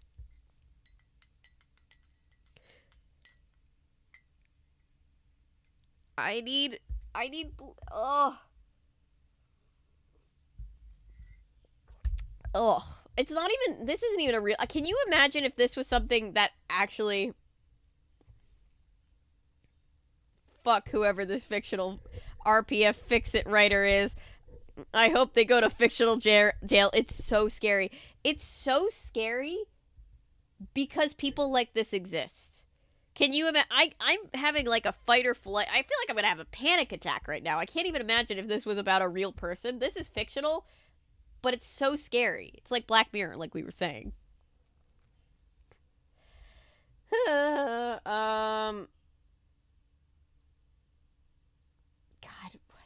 Nathan said, then remembered in a horrified rush they'd fought. Nathan had been trying to call the police. They'd shouted, and Rob dived at him. He'd pushed him, and Nathan had fallen, and the back of his head hit a golf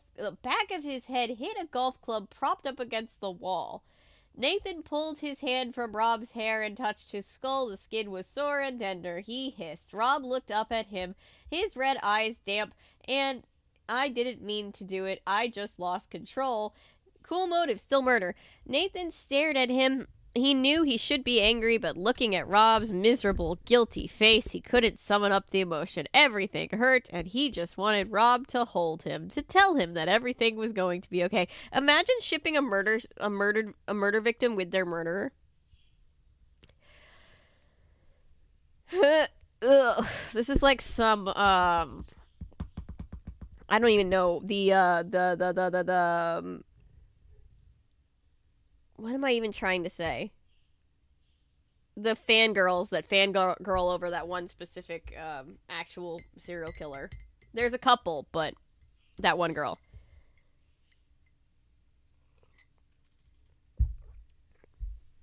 Or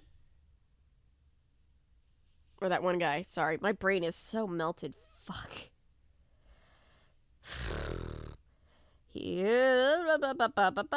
Nathan reached out and touched his cheek. Rob collapsed against him, all the tissue disappearing from his body. I thought I was too late. I thought I killed you. Here, Nathan said. Love you. Rob sobbed again. I love you too. I'm so sorry. I'll never do anything like this again. I'd like to just, before I take a second, highlight this. Why the fuck would you write? I think I speak on behalf of Anonymous speaks on the behalf of all of us when they say, why the fuck would you write this? What the hell is wrong with you? This is real. This isn't a TV show. A real person actually murdered someone and you're writing romantic fix-it fic about it. You can't comfort your way out of this. Rob is a murderer and Nathan is dead, and it doesn't matter if Rob regrets it or feels guilty, because it happened, and he should go to prison for the rest of his life. Ugh, I hate that. Ted Bundy stands. Thank you. The Ted Bundy fangirls. Just know. Yep, the Ted Bundy stands. Thank you. Chat horrifyingly knew exactly what I was talking about. Prison time for sure. Nathan's the one that died. Rob is the one that allegedly killed him. I'd like to throw this fix-it writer, into jail as well. People ship murderers with their victims all the time. It's insane. It's fucking insane. It's fucking insane. This stupid fictional bitch, I hate it. Like, and I hate it. Thank fuck for this anonymous, the one last brain cell. Sorry, Rob. No, you're good. The people are not, this is all fictional, obviously, and it's a little bit hard to keep up. I totally, not hard to keep up. It's just, there's a lot that's being hit by all of us, so you're good. I get it. What was I even gonna fucking say? The Ted Bundy stands. What the fuck? Can I just say what the fuck is wrong with you? As somebody who genuinely is, like, I don't know what you want to say, like a true crime,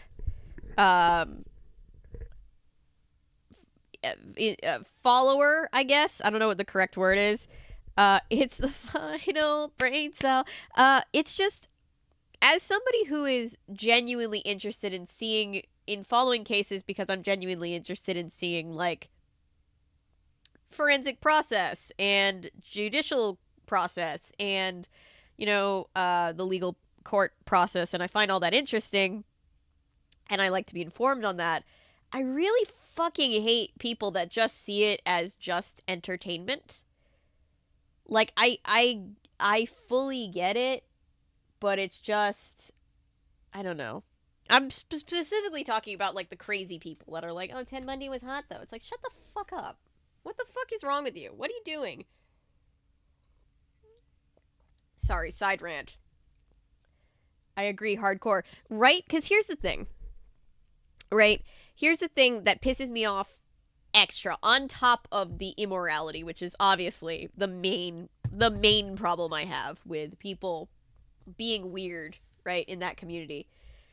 Something that upset me was that last year it started where there was this big thing where, like, we had to have a discussion about whether or not, like, true crime as a thing was good or bad, like, as a genre. And, like, as a community, the majority of true crime people, I think, just want to be informed. I would hope that, just like me, they just want to be informed and they just are interested in seeing criminals be prosecuted, because we're just nerds for that kind of stuff. But the fact that there's crazy people out here, like, making Ted Bundy merch and making Jeffrey Dahmer merch, we now have to have this collective conversation about, like, true crime, and the people who are out there actually, like, working with victims' families to, raise money, raise awareness, all this stuff, are now getting called into question for actual, like, research that they're doing, because of people that are out here just, like, being annoying teenagers on it. Sorry. Side rant. I'm gonna take a cleansing breath. To be clear, I'm interested from a psychology perspective, not a Stan perspective. Yes. Exactly that. Exactly that. And I thought we were all on the same page, but apparently there's people out here that are just, like, standing murderers. There's a lot to be said for, like, increasing paranoia, especially among white privileged women who are suspicious of every stranger. Oh yeah, no, that's also definitely something. That's definitely something that we have to talk about. But it's one of those things that's so nuanced where it's like, because there's so many bad actors in the community, the ones who are just doing the right thing and honestly bringing attention to cases that the mainstream media just cannot or will not cover, it's really annoying to me to see their work be brought into question because of the bad actors in the community. That's what bothers me. Like, it's not just about the justice is important too, but, like, unhinged murderer minds, so fascinating to study. That too. No, that absolutely is part of it. Like, the whole like, makeup structure of a case, right, is fascinating. It's horrifying, but it's fascinating, and I think it's important to be educated on, and it's something that I'm interested in being educated on. And it just pisses me off when people do not know how to just handle a delicate topic respectfully, and it drives me insane. So sorry. That was my rant for the night. It just brought me back to all of that, and I was just like, "Hoo boy. Oh boy."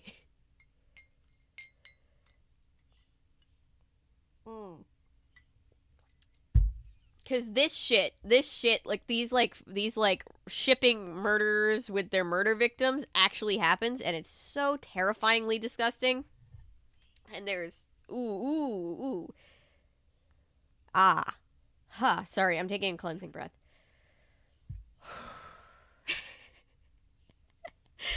Oh my god.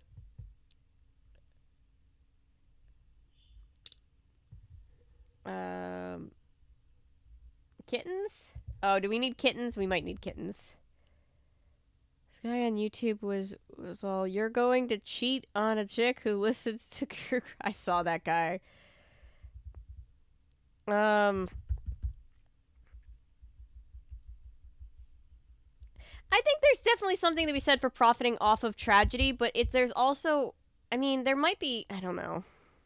I'm not educated on this particular part of it, but it's just one of those things where it's like, there are people who are doing good work and are being helpful to families, and I think that them being able to support themselves and do the work that they're doing is important. I don't think that that's like profiting off of tragedy, but there definitely is a profiting off of tragedy thing. So it's like I don't know, it's just a conversation that we need to have, you know?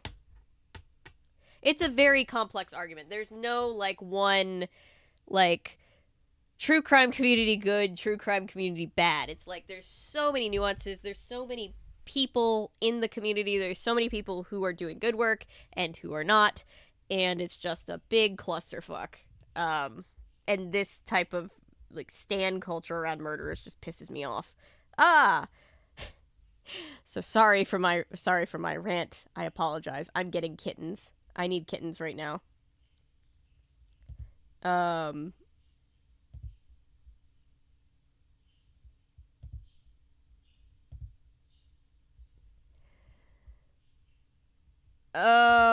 what kittens are we gonna pull up? Let's see.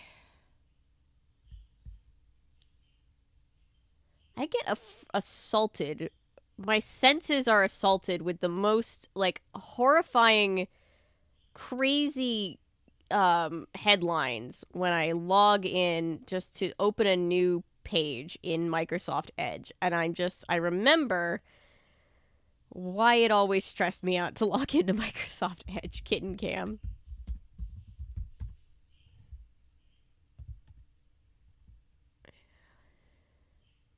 Kitten cam videos.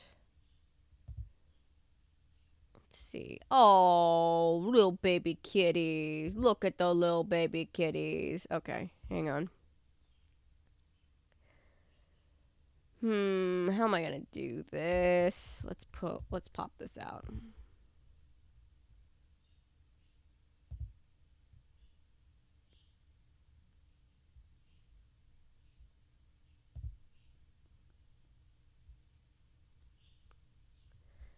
This out. Perfect. There. I did it.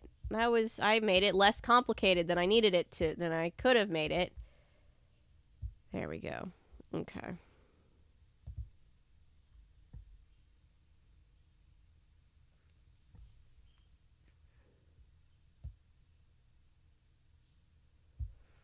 It's also about intentions because people still need jobs to feed their families, and if you enjoy researching crime while not making a career out of the thing you're good at, but also it is a little have a good dinner, Texas. Also, it is a little sketchy to profit off of other people's suffering and trauma, even though that's not your intention. It's true, and we need to have that part of the conversation, right? We need to figure out, like, where...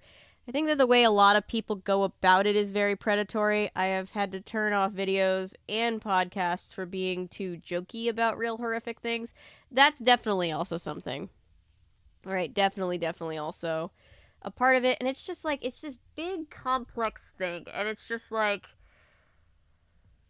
it's one of those things where like there's always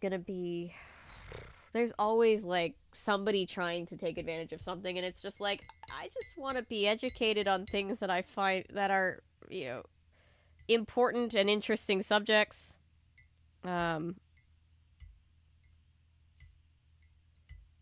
on a lighter note, ooh, good, Lay's chips.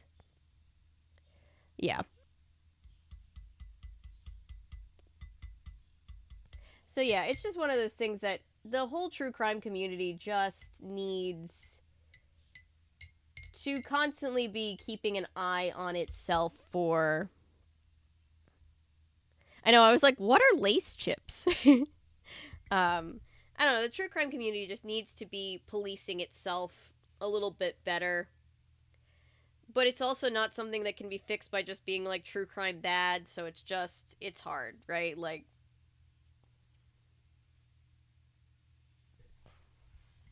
So, yeah.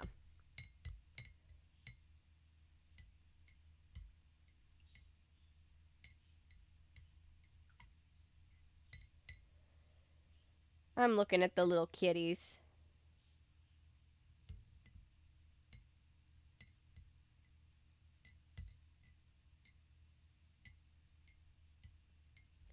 Yeah, I personally enjoy how Casual Criminalist does it because he doesn't know what he's reading until he reads it, and if he writes... And if his writers joke too much about things, he will tell them off in the vid. Yeah. Yeah. There's, I think Brooke McKenna also does a wonderful job of being very, very respectful to people, and doing very good research. I mean, he could, yeah. I mean, I guess it could be, I don't know. It's just a whole thing. I also respect, Kendall Ray for being somebody who is constantly working directly with families to get word out, and she did a podcast episode on how to be an ethical true crime viewer with victims' family members, which I thought was very, very helpful. Or we'll just skip over things he feels aren't necessary or are too gratuitous. Look good.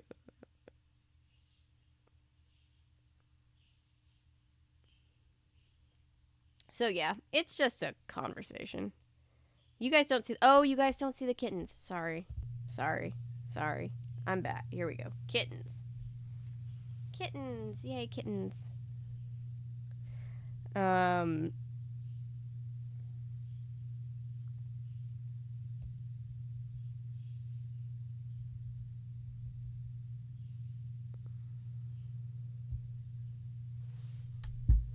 So yeah.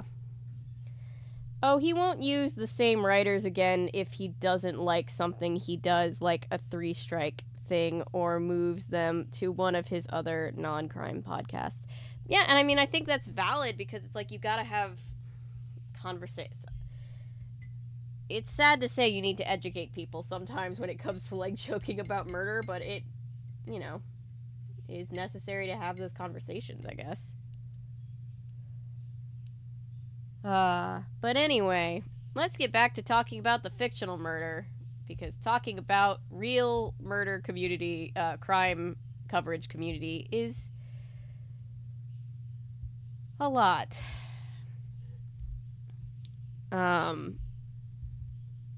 Where's Gotti? Has she posted anything else yet? Anonymous Gotti, when are you gonna tell us the truth? Rob's a murderer, yeah, whatever. We want to know about you.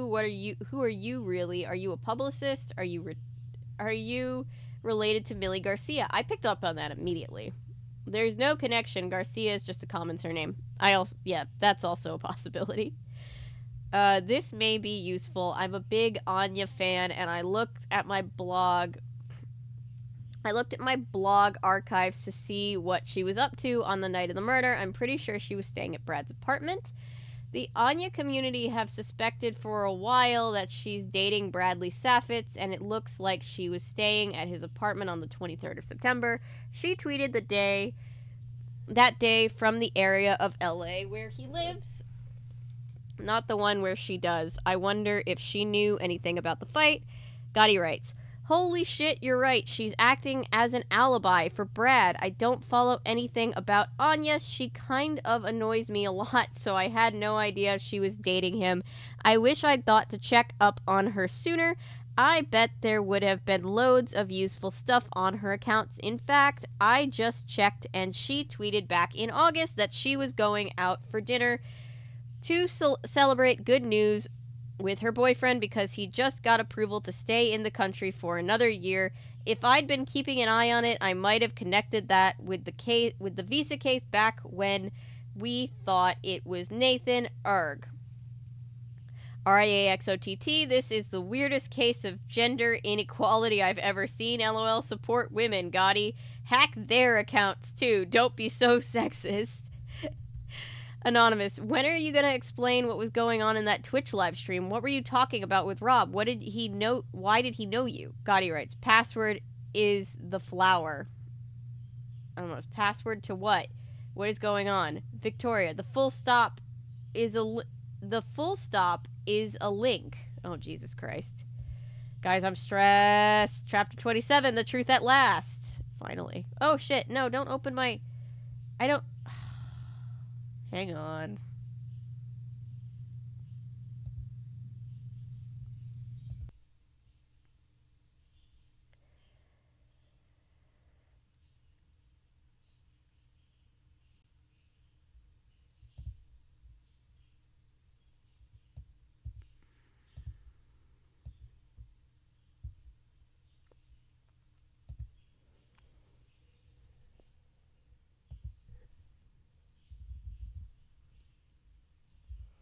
I hate when people use the "I use humor to cope" excuse because, like, cope with what? These things aren't happening to you?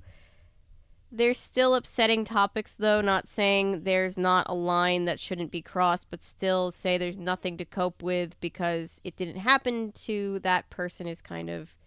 Yeah, I mean, like, it can be triggering, right? Covering things, and people have talked about, like, covering cases constantly, it can be super triggering. So, like, that in and of itself is a thing to need to cope with. I guess it depends on the situation. I watch Forensic Files. It's so fascinating. I just find true crime cases as far as just, like, understanding what happened. Understanding how somebody gets to a point where they feel like murder is an acceptable thing to do. And just the forensics and the legal system of bringing that person to justice, I think it's,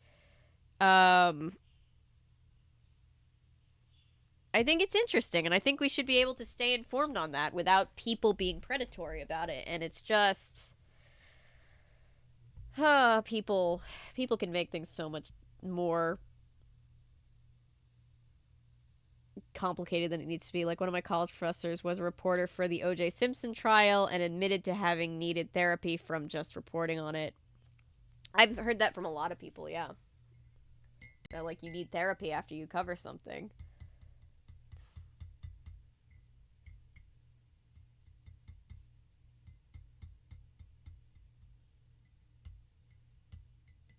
I definitely think if you're going to be in the genre, you need to be told, or you need to know how to conduct yourself with grace, because that's a real fucking person that died. But it also is a thing where it's just like human beings kind of have, I don't know, stupid knee-jerk reactions where they say shit that they shouldn't have said, and then sometimes people learn from their mistakes and they don't do it anymore, and some people don't, and I don't know. I don't know what the right and wrong thing is to do in this situation. It's just a discussion that the community has to have, you know? I don't pretend to have the right and wrong answers. My coworker is really nice. Oh, good. That's good. I'm glad to hear good news. Not sticking up for anybody or saying, like, anybody who is disrespectful is, like, you know, in the right or anything, because they're obviously not. It's just, I don't know. Without knowing the case-to-case specifics, I don't know. I don't know. Absolutely not saying joking to cope isn't the right way to handle it. It's your job. You just specifically commenting on that it's not traumatic if you don't experience it. Yeah. Use humor to cope isn't an acceptable excuse to make jokes on the expense of someone else. Yeah, obviously you can never make jokes on somebody else's tragedy. My belief is you can only make jokes about your own tragedy. That's the rule. And so, yeah, that's just, you know, if you can't do that, you can't do that job, you know? And now back to the story. Yeah, let's go back to the story.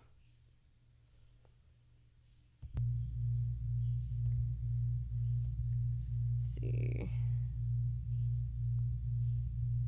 The truth at last. The truth at last.dreamwith.com. Enter password fuchsia. The password is the flower. Okay, we're back in business. Hi.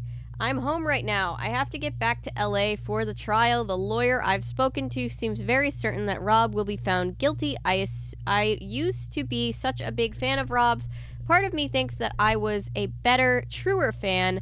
I would have hidden the evidence. Should I have ignored Nathan's body and gone home and never told a single soul?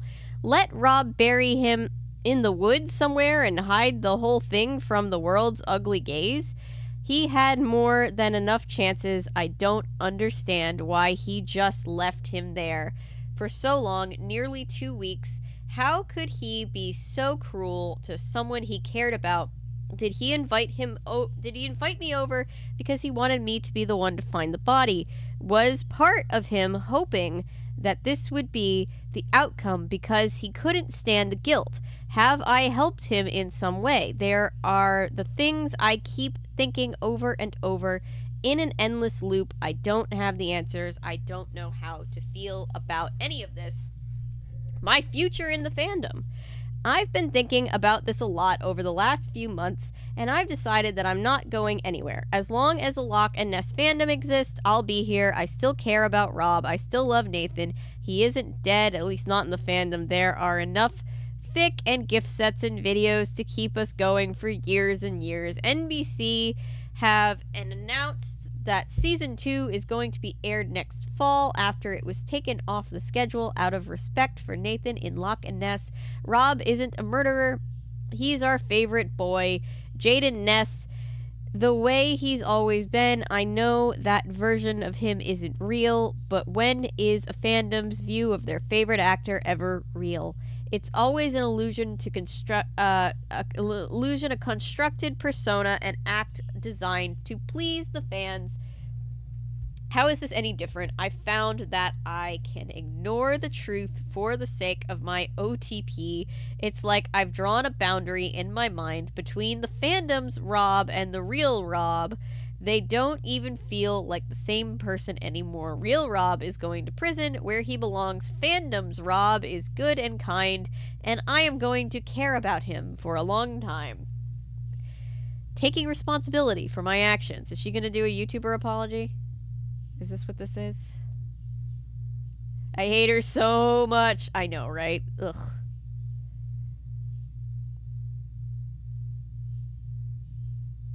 Did I miss anything? No, I did not.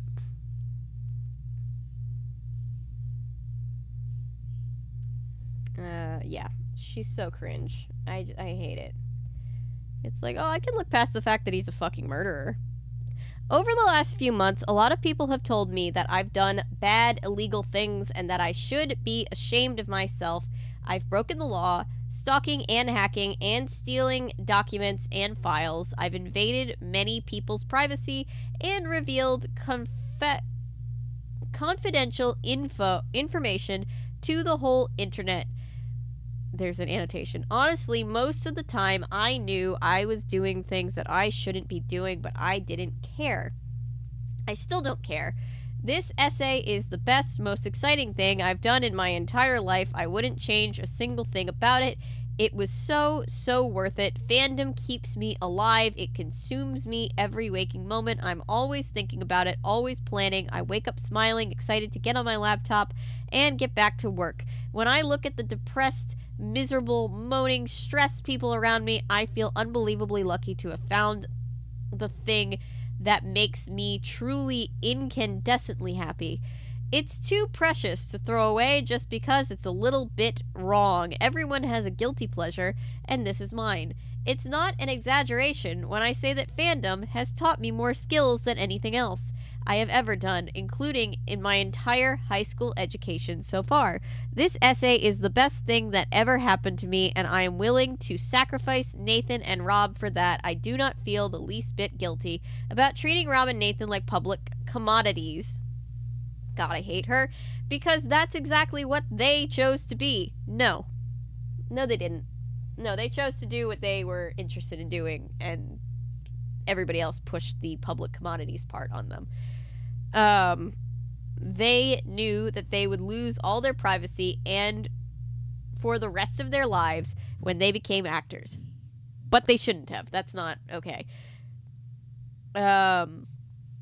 That's a price you have to pay for fame. Oh, wait. They are the ones who made the decision, not me. That's a price you have to pay for fame. You might hate me for all of this. I acknowledge that I have issues. I know that I'm obsessive and unethical and nasty and selfish and thoughtless. That's all true. But right now, I choose to be the way I chose to be that way. I have no interest in changing who I am just so that some strangers on the internet will approve of my behavior. The only person's opinion I care about is my own, and right now I'm fine with the things I've done and continue to do. I might be ashamed of myself in a few years, but right now I am going to ride this out and have a good time. It's better than doing drugs, right? Is it? I mean, doing drugs is bad, don't do drugs, but feel free to stick around and join me. I'm very excited to see what I can dig up on a certain unnamed politician in the coming months. I need something to write about in the student newspaper after all. Holy shit.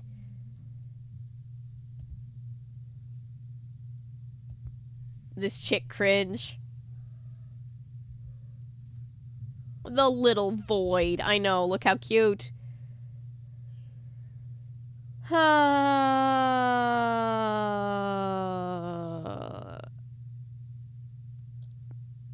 neutral about drugs. I don't think any are good or bad. They just are. Yeah. To be clear, doing drugs is not like I believe a moral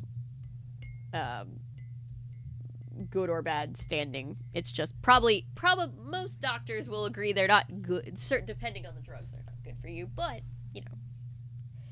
not my decision for other people to make. People can do whatever it is that they want to do.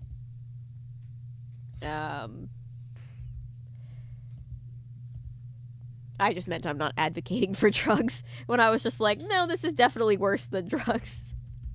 I didn't mean to sound like I was telling people to do drugs.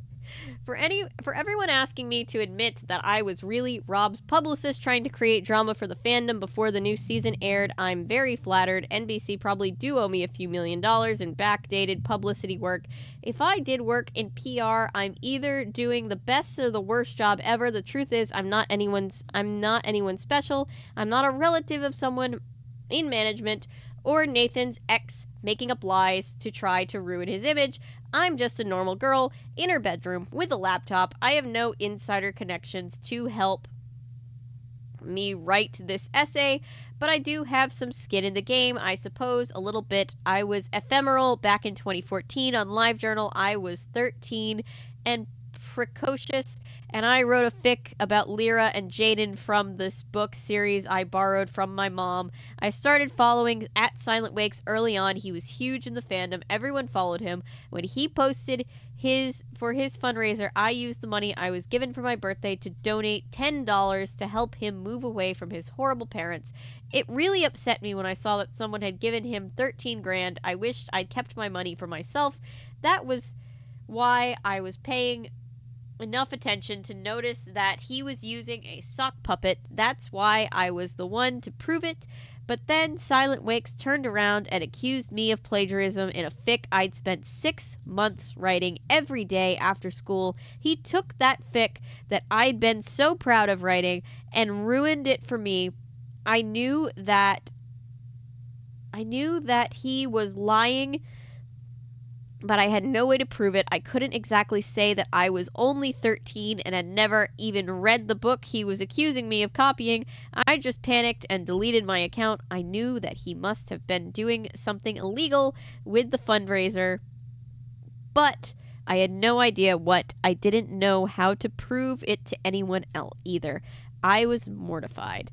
About writing fan fiction, it was my biggest, deepest, darkest secret. I thought that my parents would disown me if they ever found out what I was doing online. There's no way I was going to tell them what had happened. For years, I tried to work out what Silent Wakes had done and why he'd come after me like that. It completely ruined Loch Ness for me. I've still never written fan fiction again. I've stuck purely to the non-fiction, like this essay, but then the TV series started and Mom made me watch the first episode and I was just hooked. I was completely sucked back in. I made a Tumblr account and never told anyone that I'd been on LiveJournal years before. I didn't ship Lyra and Jaden anymore. It was obvious from the first episode that Jaden and Fang were the ones that fandom would ship together. I looked up the names of the actors and followed them on social media. I started to suspect after a few months that the facts didn't add up and that they might be dating. I became a hardcore Rob/Nathan shipper for the whole of the first season. Then one day Rob tweeted this: "My dad was old school sci-fi fan. I got the nerdy gene from him as well as the fighting one. I've been involved in more than a few fandom flame wars over the years myself, just like he was. I once caught someone plagiarizing fic from an old space opera."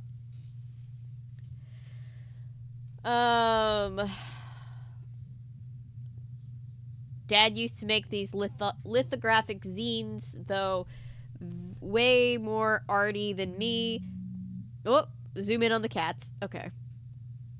For anyone asking, I spoke to Dad. He asked him what he'd call a Loch Ness zine if I was going to create one today. He said, "The Paranormal Press. Get the Tumblr URL saved stat." Rob Hennings. By the way, I showed Nathan O'Donnell some of his old zines and he didn't understand any of it. Up to and including the word fic. He tried his best, but it's just not his genetic makeup like that, like me. He told a story about discovering someone in fandom had plagiarized a novel back in the day.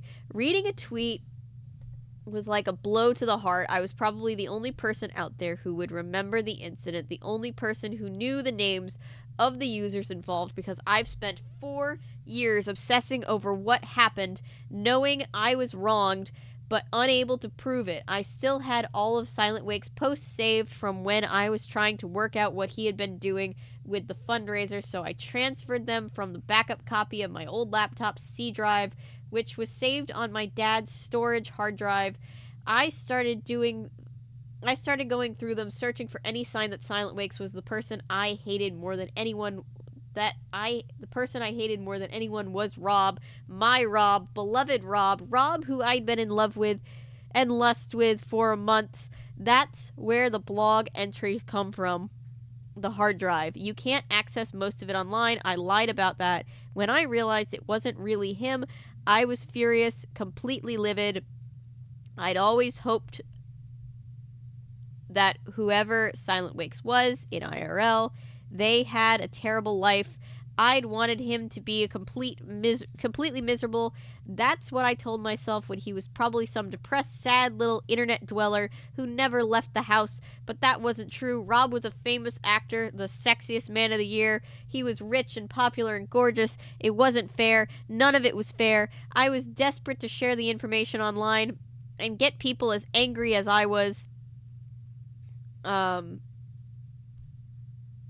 None of it, but I had hardly any followers. I knew that if I claimed Rob was some random LiveJournal user, it would be ignored because it wouldn't mean anything to them. They were only interested in one thing, the thing I'd been interested in before I'd found out the truth, whether Rob was dating Nathan. So I started writing an essay. I made up a story about sitting in a coffee shop and seeing Rob deleting an email from LiveJournal with the Silent Wakes as the username. That was just a way to explain how I knew that it was him. without giving away my own involvement in the events. I jumped on the chance to start posting when the courthouse sightings happened because I thought that would be more believable than pretending I'd just run into Rob in a random coffee shop. I knew I had to talk about him and Nathan and the essay because then it would help me get enough followers that people would take Silent Wake's narrative seriously. I needed you to help me find the evidence that would finally uncover what he'd been doing with the fundraiser. What's ironic is that Rob was the one to introduce me to the idea of a fandom essay in the first place. He told me about the Miscribe story back when we were friends on LiveJournal. I only knew this kind of thing existed because of him. I bet he never thought I'd write one about him. That was all I was looking for. Just the question I'd been desperate to have answered for 4 years. I really had no idea that he would kill Nathan over it. I never meant for him to be caught in the crossfire. I just wanted the truth. I didn't need revenge. Not really. I would never have taken it to the police. I didn't really want Rob to go to prison like this, but I stand by everything I've done. I'm glad he was finally caught. He deserves it. That's it. That's my big secret. That's all I was trying to hide from you. My name is Margot Garcia, and I promise that if you try to investigate me, all you'll find is a smutty Rob Nathan Tumblr and a few too many secret purchases of gummy bears on my Amazon account. Oh wait, you guys already found that. I have no other secrets, no inside connections. Everything you read here was found through hard work, through clicking link after link until the evidence link by link until all the evidence slotted into place. This kind of stuff is out there about all of us. Our secrets aren't really so secret if you know where to look. Margot. Footnotes. It's partly my fault that Bradley Saffitz was deported back to the UK after his visa case was investigated, though the claims of forgeries were never substantiated. I mean, Christ, Nathan's own staff didn't realize he'd been murdered until he'd been missing for 2 whole weeks. Give me a bit more credit than that. Comments 11,456. Called it. I totally knew that you were ephemeral. Shake Mountain said, damn Gotti, I don't even know what to say. You sure are a piece of work, huh? Charlie in a book says, I don't know if I'm even still here, why I'm even still here. Everything she posts makes me so mad. Someone died and she's just carrying on. She probably found Nathan's corpse and then went home and read fic about him. It's gross. Books First says she reads fic about Fang. They're not the same person. Anonymous. So the trial starts tomorrow. I feel sick. Books and Lemon Squash says, I've been refreshing the news and Twitter all day. Nothing yet. Whew, we got 3 more chapters.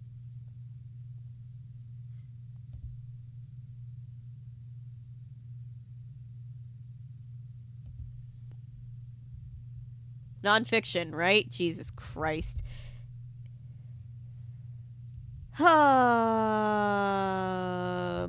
There's definitely dangerous stuff about it, but it's best for safety to remain drug neutral. True. That is true. Just to be clear, I wasn't trying to be not drug neutral. It just sounded like I was telling people to do drugs for a second. And that's not what I was saying either. So it's just like, oh God, oh geez. The cat moved.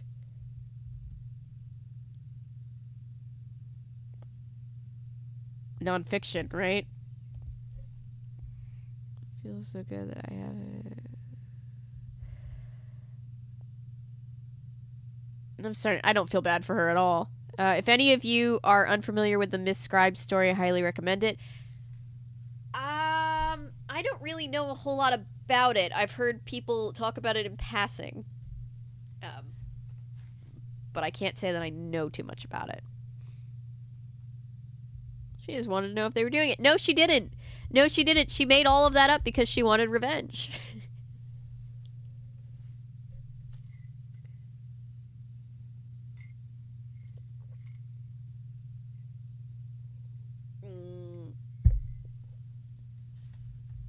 Oh, God. I know. The fact... It's so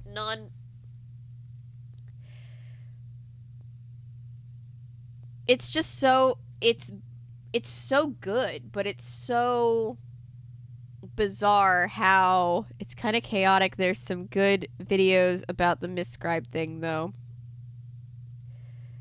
Revenge is a powerful motivator. Oh, yeah. It's just so crazy how, like, real this feels. It's a real story all about the Harry Potter fandom involving Cassandra Clare. Yes, that Cassandra Clare.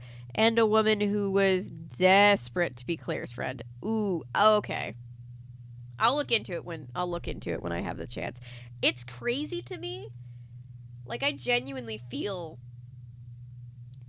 I'm going to take a minute just to talk to chat, because I genuinely feel anxious. Because it's just, like, the way that it's hitting on very real things that happen, like creepy things that happen in fandom, creepy things that happen in online culture, creepy things that happen in true crime culture. It's just, it's very well written. But it's also terrifying. It really is like a Black Mirror episode.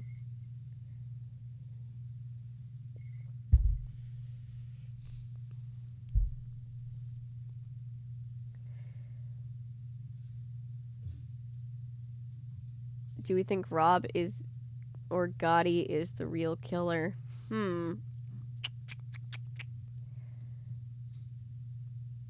I don't know.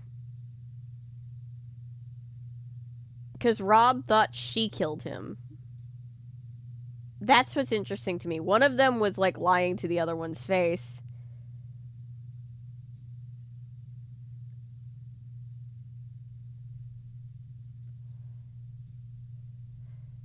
Ooh, Patrick, go pull it up on Disney Plus if you have Disney Plus. They're both there. I think there's going to be one more twist. I think there's going to be one more twist, and I think we might not even be sure. Oh, you can tell that Lauren James has first-hand experience with all of these things. She absolutely knows what it's like to be a fandom teen. Oh, yeah. Gotti is an unreliable narrator because she's canonically lied more than once. Yeah. Like Milo pointed out, she contradicts herself all the time. So I don't trust anything she said. Excuse me. I don't trust anything she says. And it's also just... It's also... It's insane how this web serial, which is a medium that not a lot of... Some people wouldn't take as seriously as a traditional bound book.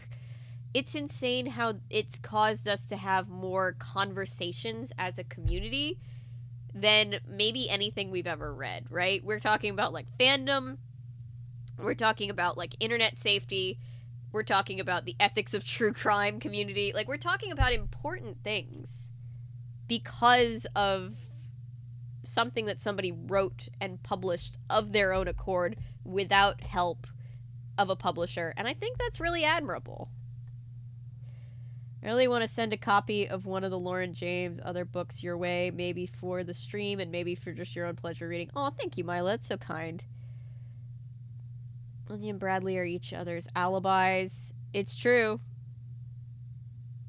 Read this. I haven't read this, so I'm just literally just guessing. So if one of them did it, the other one is involved. It's true. It's very true. Bonnie and Clyde. It's interesting, right? It's so interesting. It could be both, either of them. It could be neither of them. You're right. Anya and Bradley are each other's alibis. I just find this super interesting. Like, I find it super interesting how the internet has allowed people to be... Are you guys hearing, like, a really loud sound, or is my noise floor just really giving me a lot to work with right now? I find it really interesting how the internet has allowed people to independently publish art, content, things that are really good and would have never happened by traditional means that can allow us to have important discussions. Because only somebody that grew up on the internet could write something this accurate. Humming, but it's not too bad. Oh, is it? I think I know what it is. Is it... Hang on. It might be... I always forget there's feedback from the cats. Better. I think that's better. Let's see. Did that get rid of the buzz buzz? The buzz buzz. Whoo.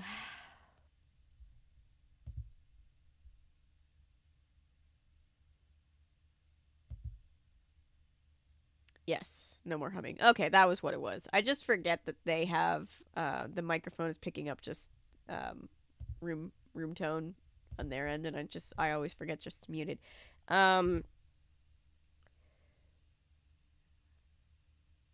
I have not seen that, Patrick. Here, humming. Currently, now that I've muted it, you might hear just like a little bit of room noise on my end, but I think a good chunk of it would have been cut out. Surprisingly, it doesn't suck. I love it when movies don't suck. Okay. How you guys feeling? I'm feeling a little bit better.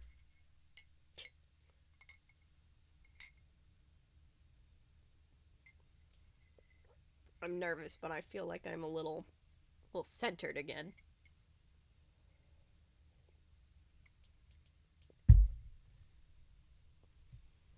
I'm loving the discussion and theories going on in chat. I love the theories going on in chat.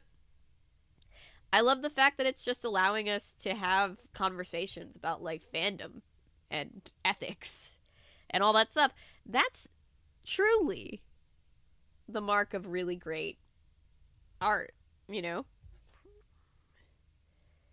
And I'm so glad that Milo told us about this and that you guys can all be here to share this with me. And that we could all... Don't be toxic, the end. Yeah, all of the discussions can be summed up by don't be toxic, the end. Respect people. Be... I hear fireworks going off. God dang it, my neighbors. Be respectful, be courteous, don't be a dick. My brother has this meme that he loves where it's just like the pocket Bible and it's this big and you open it up and it just opens up to one page and it says, don't be a dick. That's it. That's the end.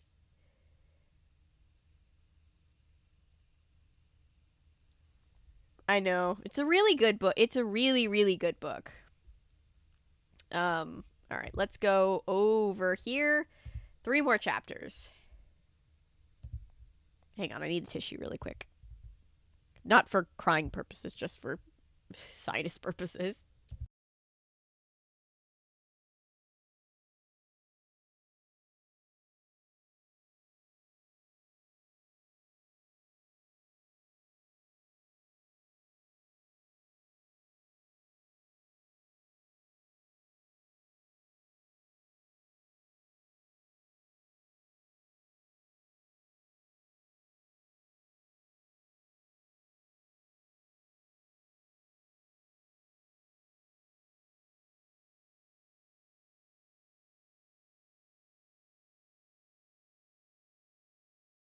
Okay, I can breathe slightly better now. Let's get back to it. Let's do it.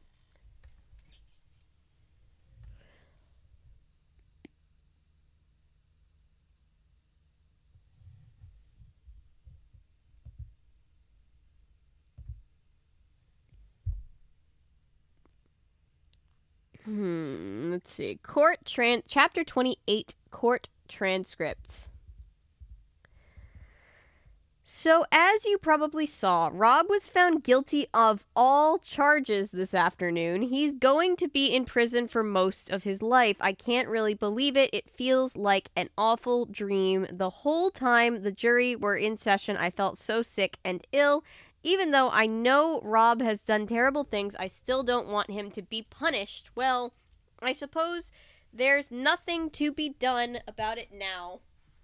I'm sure some of you hate me for my part in this. Some of you have been saying that Nathan died because of me, but all I ever wanted is justice. All I ever wanted was justice, but I don't want him to be brought to justice and punished. I'm not sorry for that,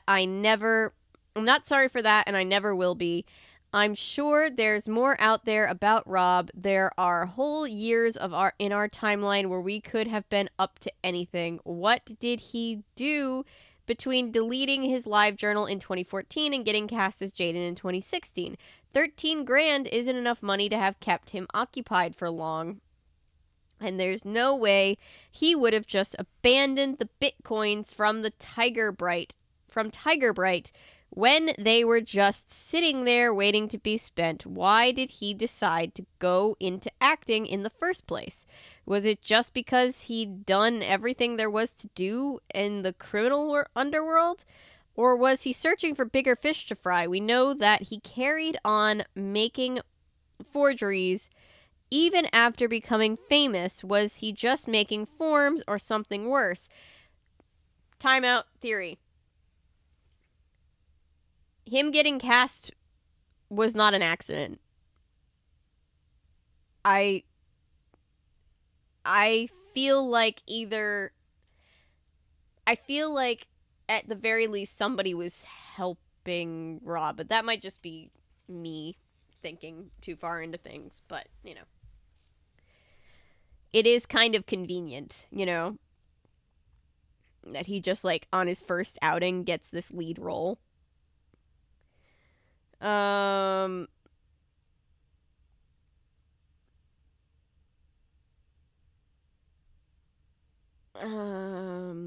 Was he just making forms or something worse? There's more out there. If you know where to look, I'm sure of it.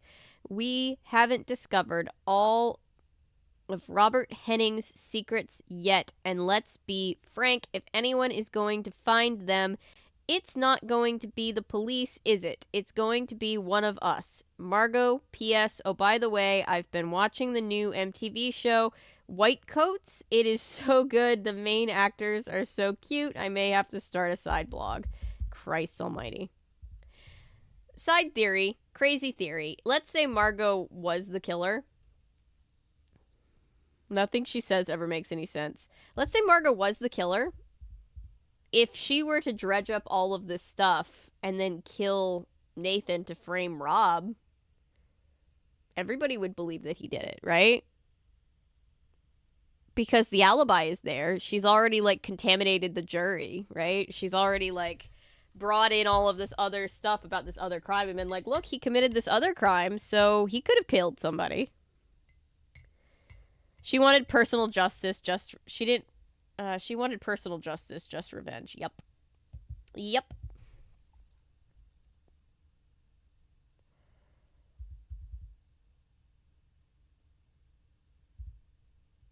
Really makes me wonder if Loch and Ness is even good, LOL. Jessica Fletcher was a serial killer. No, Jessica Fletcher was not a serial killer. Jessica Fletcher was a TV detective, and TV detectives are like Typhoid Mary, and people die everywhere they go. Because the writers demanded of them. Comments 14,111, Anonymous. None of this feels real, Gotti. I'm so glad you got out of this awful situation alive. Anonymous. Anyone else? Keep going back here and just refreshing the page, hoping that something changes and it's been put right. Anonymous. Yeah, every few weeks, can't stop making myself think I can't wait to see what weird shit Gotti's doing this week. And then I remember, I can't believe I used to run a fan blog for a murderer. It's been months since Gotti last updated, so probably no one is checking the blog anymore, but just in case, trial transcripts are out. Ooh. Now I get to feel like Emily D. Baker from an alternate reality again. All right. The grand jury of the County of Los Angeles, State of California, the people of the State of California, State of California versus Robert Hennings. Reporter transcript of grand jury proceedings. Appearances. James Brandon, Deputy District Attorney of the County of Los Angeles, representing the Office of the District of Attorney. Jin Chang, duly appointed and sworn as the official stenographic reporter of the Los Angeles County Grand Jury. Robert Hennings, defendant. 24 members of the grand jury. Chronological index of witnesses. Margot Garcia, Anya Thomas, Bradley Saffitz. Exhibits. Coroner's photos. Coroner's diagrams. DVD. CCTV footage of porch of Rob Hennings' house, home address on 8th September 2018. Photo. Interior of Rob Hennings' home address. Aerial photo, video camera location of CCTV, surveillance footage, document, blog posts from GaudyWritesWordPress.com, cell phone tracking data, Rob Hennings' phone, police report, Abigail Garcia's report of a problem of a stolen laptop. Wait. Abigail Garcia. Wait, I'm so confused. Opening statements. James Brandon. Madam Foreperson, would you please call this criminal grand jury hearing to order? The foreperson. Let the record reflect that there are 24 grand jurors present, as well as defendant Robert Hennings, Deputy District Attorney James Brandon, and Jin Chang, stenographic reporter. This hearing is now in session, and the court reporter has been sworn in. I will now read the foreperson statement. This hearing concerns whether sufficient evidence will be presented to the criminal grand jury to indict Robert Hennings. Robert Hennings for one count of murder and one count of fraud by means of forging state legal documents. The proposed indictment charges target Hennings with murder in violation of Penal Code Section 187A. This is how much of a law nerd I am. I'm like, shouldn't they also be charging him with, like, possession of a deadly weapon? I'm sorry to be that person. I also believe Margot is the killer because she's not been fully honest this whole time. Margot is one thing. She is dishonest. Abigail is Margot's mother, I think. Okay. Is a nice lady who happens to live in a town with lots and lots and lots and lots of murder. Yeah. And then she travels to places with lots and lots and lots of murder. It's so, like, Cabot Cove, the crime rate of Cabot Cove has to be off the chain.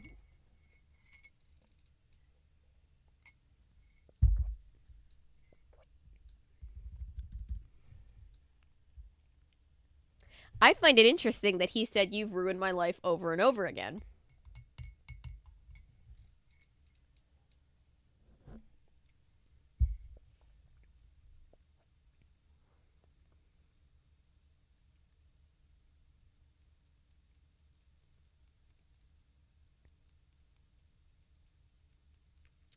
She does move to New York. I think they figured out, does she move to New York full-time, though? Or does she doesn't she move, like, part-time? Doesn't she go back and forth?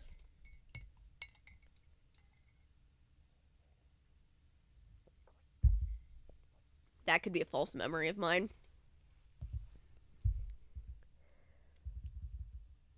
All right. The grand jury of the County of Los Angeles, State of California. The people of the State of California, plaintiff versus Robert Hennings, defendant.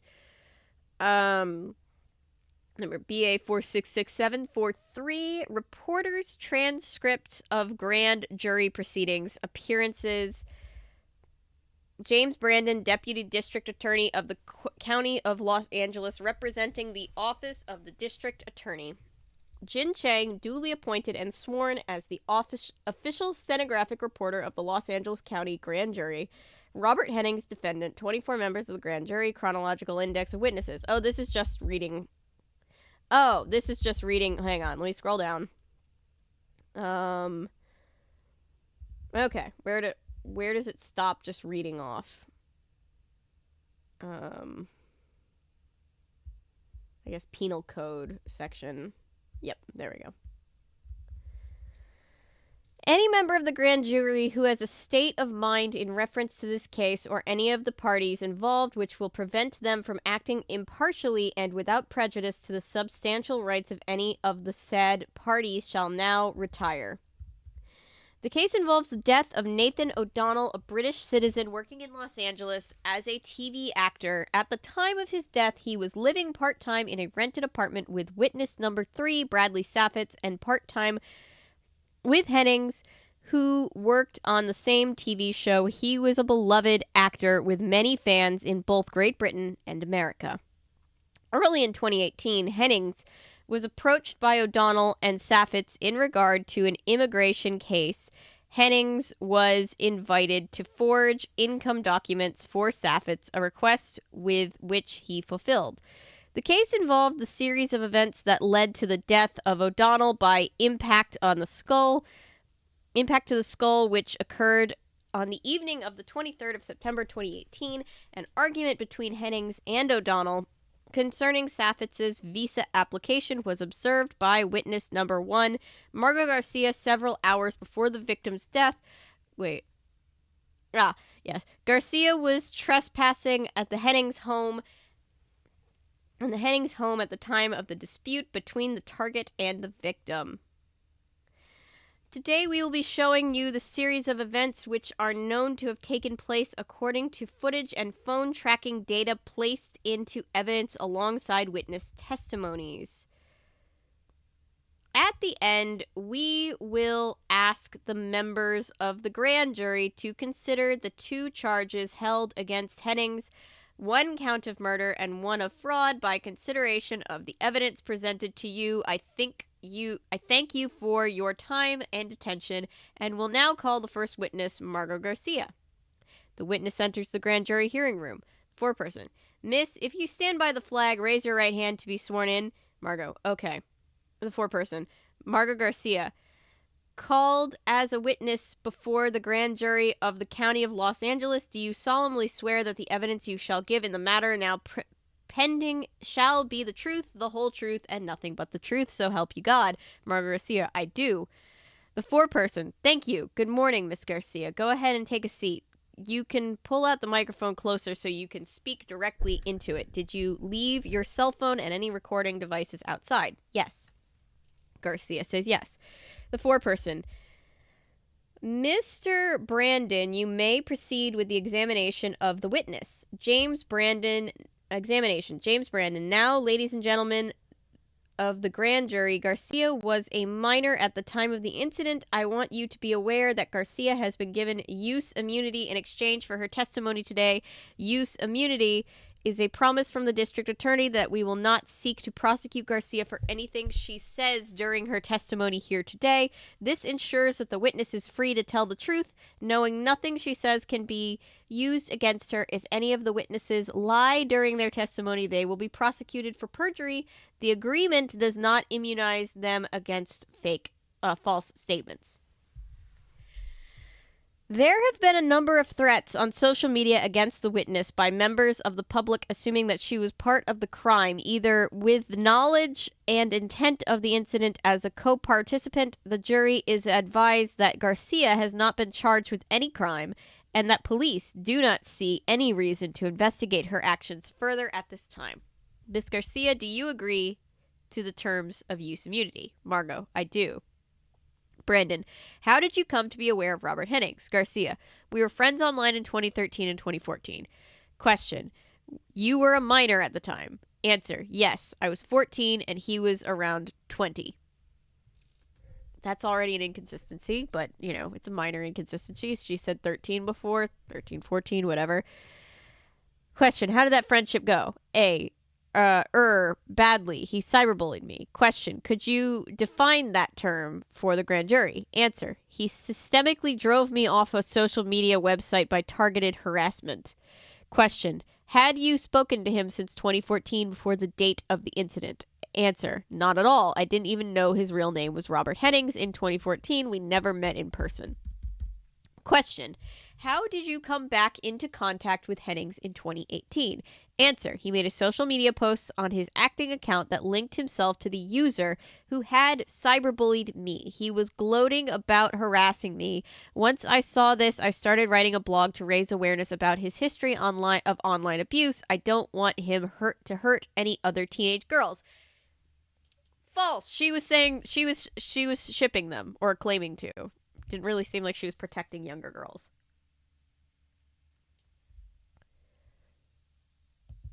Oh, so many nieces and nephews. Falsehood. Do you promise to tell the truth? Yes. Well, saying yes is already a fucking lie, probably. Yup.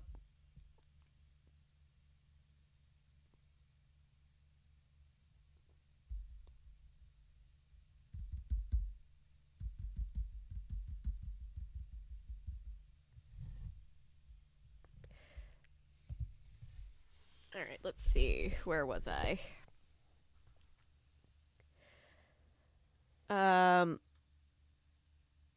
Question: you didn't make any contact with Hennings at this time. Answer: absolutely not. The first contact was initiated by him when he left a comment on my blog post resuming his targeted online harassment of me. Question: you were still a minor at the time. Answer: I was 17 when he started commenting on my social media again. He left multiple aggressive comments over a period of several weeks in the summer of 2018. Some of them threatened me with legal action. Brandon: jurors, evidence of the IP address of the comments mentioned by the witness can be found in the evidence. This has been confirmed to trace back to Hennings. The evidence is also contains transcripts of all the blog entries posted by the witness. Miss Garcia, did you reply to any of the comments left by Hennings at this time? Garcia: not directly. I posted blog entries responding to them, though he kept coming back. Question: why do you think he resumed harassment of you online? Answer: wait. I posted blog entries responding to them, though he kept coming back. Why do you think he resumed the harassment of you online? Answer: he probably thought that the blog posts were invading his privacy. I hypothesized about his relationship status in the post. I also found out that later he was forging legal documents for freelance clients. He didn't want me to post evidence of that online. Question: well, I'll get to that later. For now, when did you next hear from Hennings? Answer: well, I carried on posting online after he harassed me. He carried on trying to get me to stop posting about him by stealing my laptop. Hennings stole your laptop? Hennings stole your laptop? He broke into my home and stole my laptop to stop me posting about the blog entries. Yes, that's why I went to his house to get back the laptop. Brandon: for the jurors, the police report says the stolen laptop made by Abigail Garcia, Miss Garcia's mother, on the 20th of September 2018 is included in the exhibit. Miss Garcia: you and Hennings had never met in person up to that point, had you? What makes you think that he knew your home address? Answer: it's really easy to find someone's address. I could find yours in about 5 minutes. I can go and get my cell phone and prove it if you want. Question: that won't be necessary. Is that how you found Hennings' home address? Answer: yeah. Yes, he posted pictures of the rooms inside on social media, which I traced back to the real estate listing photographs from when he bought the house. Question: let's assume Hennings had the skill to find you on your own home address using similar methods. What made you think he was responsible for your stolen laptop? Answer: he has a history of harassing and stalking me. You can see that from the comments he left. He had a clear motive for taking it, and only my laptop was taken. He didn't take any other electronics in the apartment, so it wasn't stolen during a random burglary. It was targeted. Question: you say you went to his house to try to retrieve the laptop. Why did you enter Hennings' house personally instead of reporting the theft to the police? Answer: I don't think they'd have believed me. He's famous. I didn't have any evidence yet either. Question: but she was claiming to have what she believed was evidence. I don't know.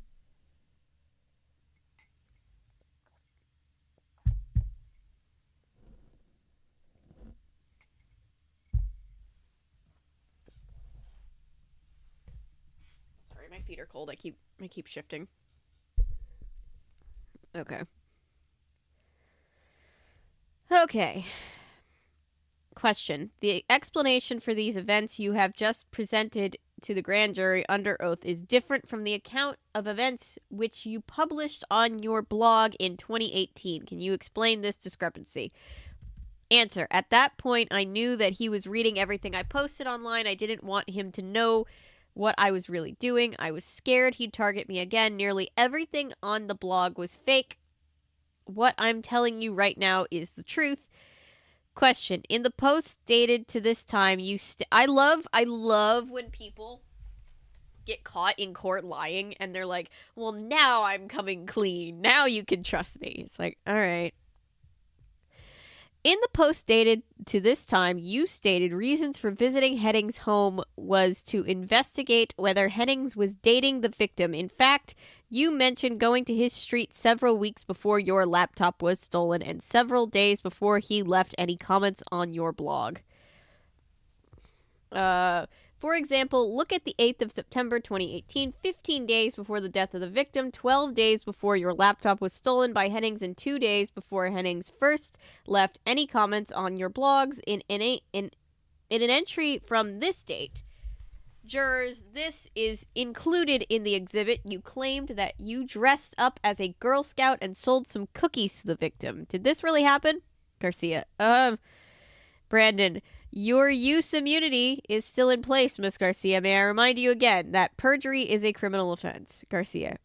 I did go to their house, yes. Brandon. Jurors, the evidence contained in CCTV footage from Henning's personal security cameras showing Garcia's visit to the house to sell Girl Scout cookies on the 8th of September, 2018. Miss Garcia, before Hennings started commenting on your blog, you attempted to initiate contact with Hennings for the first time since 2014 by going to his property. Is this correct? Answer. Okay, I probably overstepped the line there, but I wanted to see him in person. I've known him a long time, and it's not like I could just send him a message. He's a huge celebrity with millions of messages. He would never see it. This was basically the only way I could get in contact with him. Knocking on someone's front door isn't a crime because of everything that happened afterwards. It sounds bad, but it wasn't at the time. Question. What were you planning to say to Hennings if he answered the door on the 8th of September? Answer. I just wanted to ask him why me. Why had he targeted me online, a 14-year-old girl? What had I done? Question. But the victims answered the door instead of Hennings. Answer. Yes, so I sold him some cookies instead and then left. Question. You weren't attempting to find the victim's personal information through a credit card transaction as you claimed on the blog? Answer. I used an app to take a payment from some cookies, but I didn't attempt to trace his data. Question. Right. So after your failed attempt at contacting Hennings started leaving comments on your blog, you then came to believe that he had stolen your laptop, so you went back to his house again? Answer. Yes, that was the night that he killed him. Brandon. The night of the 23rd, September, when O'Donnell died. Garcia. Yes, I was just going to have a look around to see if there was any sign of the illegal activity that I could take to the police that would prove Rob had stolen my laptop, but then I'm still under immunity, right? Brandon. Yes. Garcia. So I saw my laptop inside the building through an open window. It's got stickers on it, so it's very recognizable. I knew it was mine. I climbed inside to retrieve it, and that's when I heard Hennings yelling at O'Donnell. Were you aware at the time that you were engaging in criminal activity and you would have been convicted of trespassing had you been caught? I was only 17. I was an idiot. I knew it was wrong, but I was really angry at Rob. I didn't really see it as trespassing. He used to be my friend after all, and he'd just been inside my house too. I thought that if I was caught, I'd just use that against him. I know that's not an excuse. Question. You have declined to press charges against Henning for the theft of your laptop. Is that right? Answer. Yes, I don't care now. I've got it back.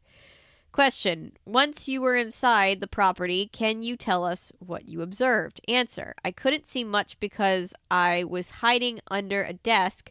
As soon as I got my laptop, Hennings and O'Donnell came in, so I hid under there, and they were talking. I shouldn't tell you should I tell you what I actually remember or what I wrote in my blog at the time? I copied it down as accurately as I could, and I've probably forgotten how they phrased it by now. It was a while ago. Brandon, why don't you give us the gist of the conversation? Don't worry about the exact phrasing. Answer. Well, they were fighting about something that Rob had told Nathan that Nathan didn't believe. He mentions the police. Brandon, Hennings had upset O'Donnell. Garcia, yeah, he was really, really upset about something. Question, did you hear any specific words which might indicate that what they were fighting about? Answer, I heard the mention Bradley Saffitz. Brandon, the victim's roommate was mentioned by name? Answer, yeah. Yes, I can tell you what I think it was about. Can I tell you what I think it was about? Question, do you have any other actual evidence about the topic of the fight, or is this just conjecture? Answer, only that I know Rob was making fake tax documents for Brad, so it was probably about that. I think they were worried about my blog posts would reveal the truth about the forgeries. They were fighting about what to do. Obviously, I had no idea about the forgeries at that point. I'd known I would never have carried on posting online. Question, how do you know that Rob was forging legal documents? Garcia, oh, well, I stole his laptop. Christ, I need a second. Hang on. Oh, God.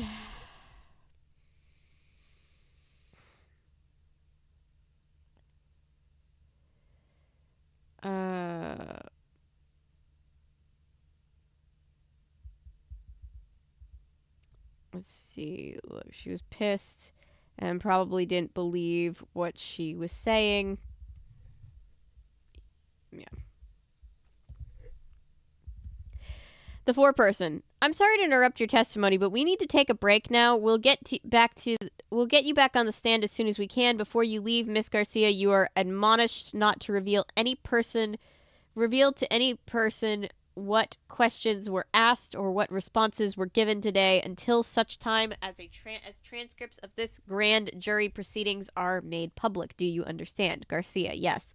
The foreperson, thank you. We'll be back in 15 minutes. The sergeant at arms will escort you from hearing room. Recess is ordered. We are in recess. The witness walks past the defendant's table. Rob Hennings, brilliant work there, Effie. As always, great flair for manipulating the facts. Garcia, my name is Gotti, and you know as well as I do that I'm not lying. Hennings, not really telling the truth, though, either, are you? Garcia, I don't know what you're talking about. Hennings, ha, I thought you knew everything there was to know about me. Garcia, I'm going to go for that break now. Hennings, make sure you mention that you were still a minor a few more times next time, won't you? Garcia, see you, Rob. Was this all on record? Didn't they were on recess. This was on record? Interesting. The witness exits the grand jury hearing room. Recess. Anonymous. Wow, Gotti killed it. How did she keep her cool like that? Especially when Rob was coming after her. God, he's the worst. 2 more chapters. 2 more.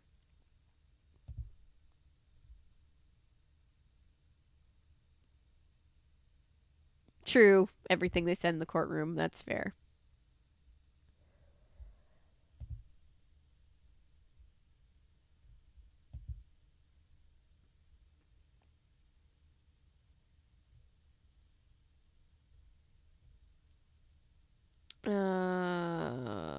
Okay, hang on.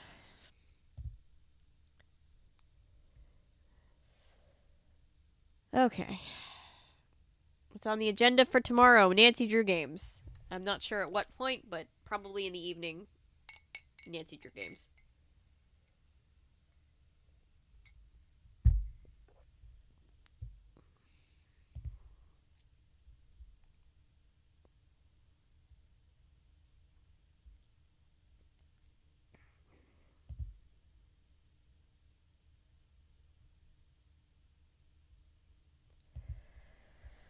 Okay. Let's see. Chapter 29. Anya Thomas and Bradley Saffitz. Comments 14,111. Anonymous. Any comment from Gotti yet? Julie Fox. Nothing from her in ages. Anonymous. I'm still reading through the court transcripts. I thought a bit I thought this bit from Anya's testimony was interesting. Anya Thomas, I solemnly state that the testimony I give in this case now pending before the court shall be the truth, the whole truth, and nothing but the truth, so help me God. Brandon, Miss Thomas, thank you for agreeing to stand as alibi for Bradley Saffitz. I know you've flown back from filming on a set in Hawaii. Anya, it's not a problem. I'm happy to help. Question, let's get right to it then, so you can get back to work. Where were you on the night of the 23rd of September 2018? Answer, I was with Bradley Saffitz, my boyfriend, in my apartment. Question, all right. Answer, yes. Wait. All right, yes. Did Saffitz receive any calls or texts that night? Was she crying? He said that Nathan hadn't replied to his messages, but Nathan was always forgetting his phone and going silent, so it didn't seem weird at the time. Brad was just annoyed because he'd forgotten the Netflix password, so he couldn't watch a movie. Question, did Saffitz seem worried at all? He just had an immigration trial over his U.S. work visa. Isn't that right? Answer, that was around the 27th, 28th of August, a month before, so it was all over by then. Question, were you aware of any involvement that victim or Hennings had during the court case of Saffitz visa? Answer, I knew they turned up to support him, but I didn't find out that Rob had forged legal forms for Brad until I read about it on Gotti Rights. I was real mad that he didn't tell me. Question, how did you come across Gotti Rights, the blog of Margot Garcia? Answer, someone in the audience at a Comic-Con panel mentioned her blog, so I checked it out that night. Question, when would that have been? Answer, probably around the 9th or 10th of September, a few weeks after Brad's visa review. I obviously didn't realize that Gotti knew Rob in real life when I found it. I just thought she was a crazy fan. I mean, she is, but two things can be true at once, I guess. I'd never seen anything like it. I was hooked that night. I read everything she posted. I told the NBC publicist about it, but they said we should leave her to it, even though she claimed to have Rob's address. They thought she was just making that all up, but Rob was really upset about it. Question, can you remember what he said? Answer, he wanted it to be taken down immediately, like that same night in the hotel after Comic-Con. He was absolutely livid. I tried to joke around about it, saying I wanted to read his old LiveJournal blog, but he just told me the obviously wasn't really his blog, and I was an idiot for believing her. Question, how did Mr. O'Donnell feel about the Gotti Rights blog? Answer, he thought it was really funny. He texted his ex-wife to warn her that the Paps might be after her again in a few weeks because someone was stirring up ancient history online, but I don't think he thought about it much beyond that. Question, did Hennings take any action against Miss Garcia that you are aware of?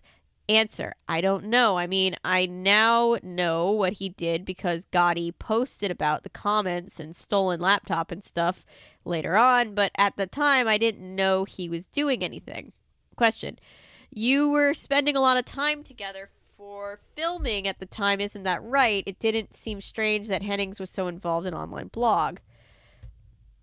Answer, Rob was always on his laptop between takes. That was nothing unusual. Plus, I was reading the new posts as they came out too, and it wasn't even about me. Luckily, I can't tell you how grateful I am that Gotti doesn't care about me at all. She barely even mentions me in the blog. I feel very lucky to have escaped that.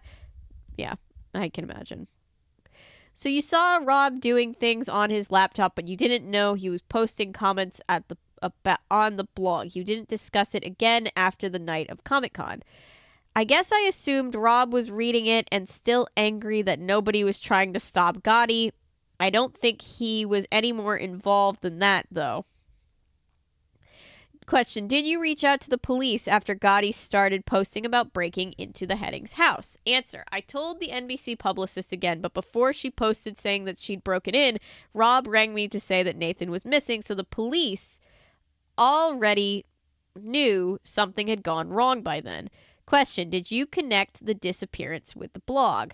Answer, it seemed a little strange timing to me that she would post about going there right after Nathan disappeared. So I mentioned the blog to the police when I gave a statement about where Brad and I had been on the 23rd, but I don't think they realized it was connected. I didn't really seriously think it was either. I just was an offhand comment.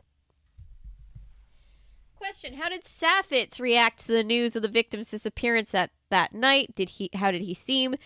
Answer: Nathan and Brad have been friends for over a decade. He's used to Nathan going out off the grid, so no, he wasn't worried. It was Rob that seemed very panicked about it. Question: were the visa case, income tax documents, or immigration trial brought up by either Hennings or Saffitz during that time? Answer: not at all. Again, I had no idea Brad was linked to any of this until I read about it on Gotti Writes.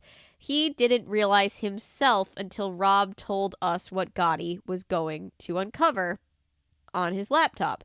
He told us that he would stop her posting them online. He was crazed. Question: do you believe Rob's behavior during that time indicates an involvement with the death of O'Donnell? Answer: what else could it have been except guilt? I've never seen Rob act like that. I can't explain it any other way. He had killed Nathan by accident, and I didn't know how to fix it. Question: did he seem angry at all? What was his state of mind? Anya says Rob had been angry for weeks. I assumed it was about Gotti Writes invading his privacy, but if he and Nathan were worried that she was going to reveal the visa situation, then he must have been stressed because of that too. They were both going through a lot of tensions were high. It's easy to see how things got out of control. Anonymous: posting this here for anyone who, like me, has found themselves returning over the years. The few weeks this blog was active were such a weird, surreal time in my life. Anyway, I was reading the paper today and saw an interview with Brad. Ooh. It's been years now. Okay.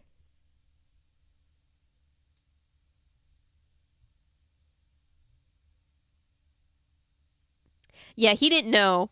He didn't know. It was just, anonymous, yeah, when you have mutes on insert social media of choice, Tumblr, TikTok, they didn't know each other. They didn't know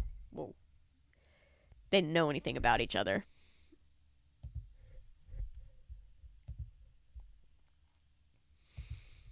Because you never truly know who you're talking to on the internet, and that is an important lesson to remember.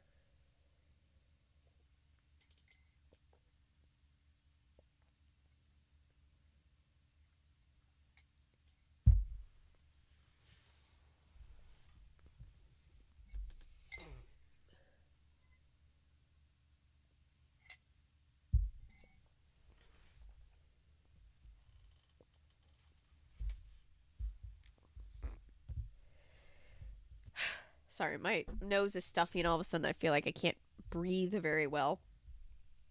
All right, The Guardian. Saffitz who? Ooh, this is from. Oh. Wait. Is this supposedly from this month?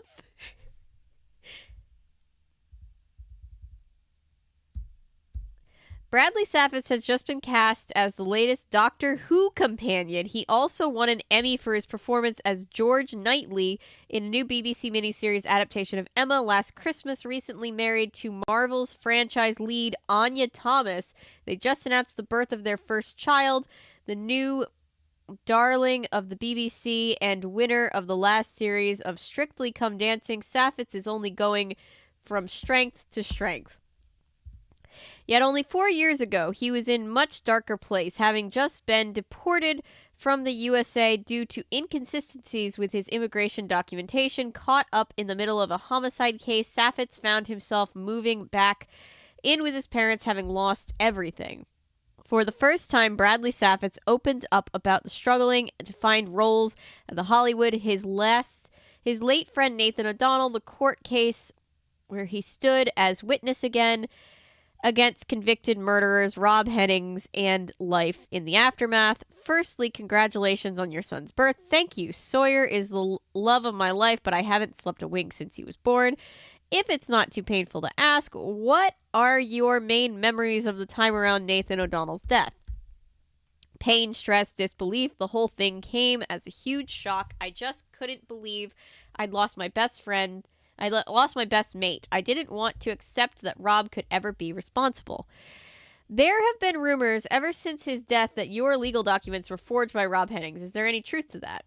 I can say that Rob Hennings was known in certain circles for being able to provide anything he was required. I was sucked in by that claim. It's the biggest mistake of my life. Did Rob ever tell you how he got involved in forging legal documents? He said that he got started working with a guy online, but he kept messing Rob around. He wouldn't give him a fair share of the profits, so Rob started running his own independent business. He said that because he lived in LA, he could make contacts with people in real life rather than having to risk posting anything on the dark web where it might be traced. He seemed smart. I believed that he would never get caught. If it hadn't been for Gotti, I truly believe that no one would have ever found out what he was doing.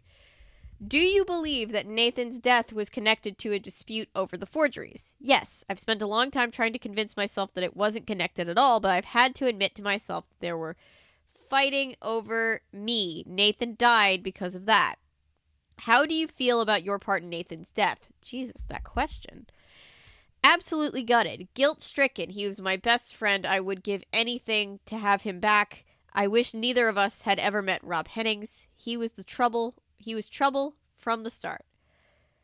They knew he was trouble when he walked in, is what he's saying. Did you ever have any contact with the teenager fan who revealed the truth about Rob's forgeries? No, I don't think it would be good for either of us to meet. Gotti is too tied up in everything. If she hadn't been investigating Rob, then I strongly believe that Nathan would be alive right now. Rob was only fighting with him because she was stirring up all his secrets. I'm not saying that it's her fault, but I don't think I could look her in the eye. Not now, not ever. How has your relationship with fame and fandom changed since that time? Well, I don't go to Comic-Con anymore. Rabid fans make me nervous, but there are good and bad people in all communities. True. So I try not to hold any grudges. I just want people to respect mine and my wife's privacy. Have you been in contact with Rob since his sentencing? I know he sent letters to my agent, but I've asked her not to forward them on to me. Maybe one day I'll be ready to talk to him, but not yet, perhaps not ever. Anonymous, I just read about the Hennings trial online and had to track you down to tell you something. I used to be the assistant for an NBC exec. I heard all the gossip while I was there, and at the time, a friend who was a runner on set told me they had heard a rumor about one of the producers who was casting Locke and Ness. Ooh, I think I'm right. I think I'm right about something. Apparently, the producer was in the middle of a very expensive and harrowing divorce. His wife wanted to keep the villa in Hollywood and get custody of both kids and the pug, and it was dragging out the settlement and costing loads of money. Then, all of a sudden, the custody battle disappeared. The producer had found some kind of evidence that his wife had been embezzling money from him for years. He had all the proof. Bank statements in her name, wire transfers to international accounts, records of purchase for expensive shoes and handbags taken directly from his savings. The divorce went through, and a week or so later, the producer announced that the newcomer, Rob Hennings, who didn't even have a talent agent, was going to be playing the lead role in NBC's new big new pilot. It came out of nowhere. There weren't any open auditions, and my friends said the casting director didn't even get to see Hennings run a scene. It was all very strange, but Hennings nailed the script read and the chemistry test, so he got the part. Now, I just thought that Hennings had good connections, but this is all making me think. What if it was bribery? Hennings could have forged the evidence to get rid of the producer's wife in exchange for being picked for the role of his dreams. He was obsessed with Loch Ness, and he was probably bored after he ran out of ways to spend his Bitcoin millions. There's only so much weed one person can buy in a lifetime. Plus, like, you could be buying books. You could be buying, I don't know, collectibles. Do we still do collectibles? Everybody's kind of grown out of Pop Funko, I think. Plus, we know he already had links to Hollywood studios. He used to work for their law department during his internship, filing cease and desist notices for their copyright infringements, and it's possible he was invited to the same sorts of parties as the producers and executives.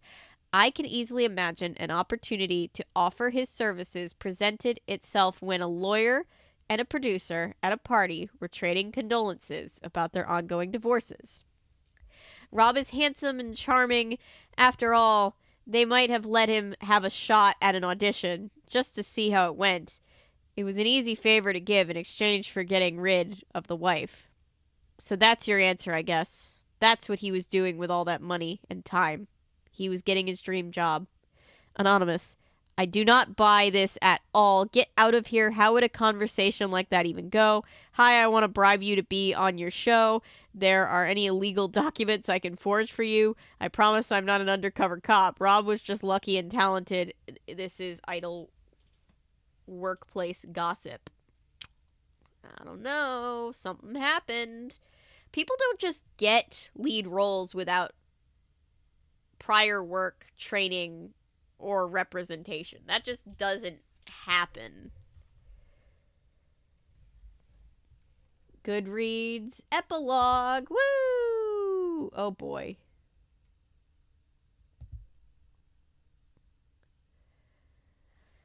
How's chat? Are we all... What are we thinking? I want to hear from chat for a second before we finish this once and for all. I just had this panic attack that I was like... I had this moment of panic, I should say, that I was like disconnected from the internet for a second. I was like, can you imagine if that whole thing was just... I don't know. I've had that happen to me too many times, and now I think I'm just scarred.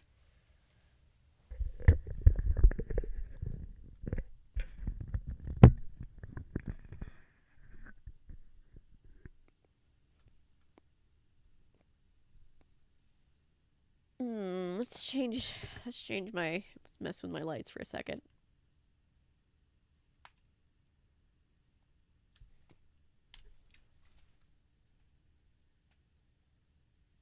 Or not, that's fine. Oh, did I do it? I think I did it.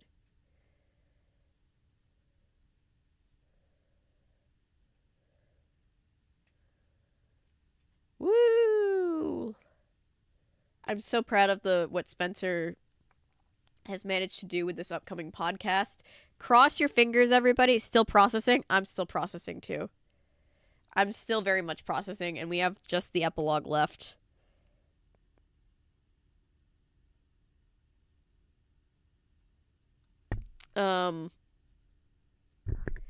I am really hoping, fingers crossed, that you guys get to see the first episode of this podcast tomorrow. We've been working on it for a while. We filmed episode 8 today, and you guys haven't even seen episode 1. Also, still convinced Gotti lied on the stand. Me too. Me too.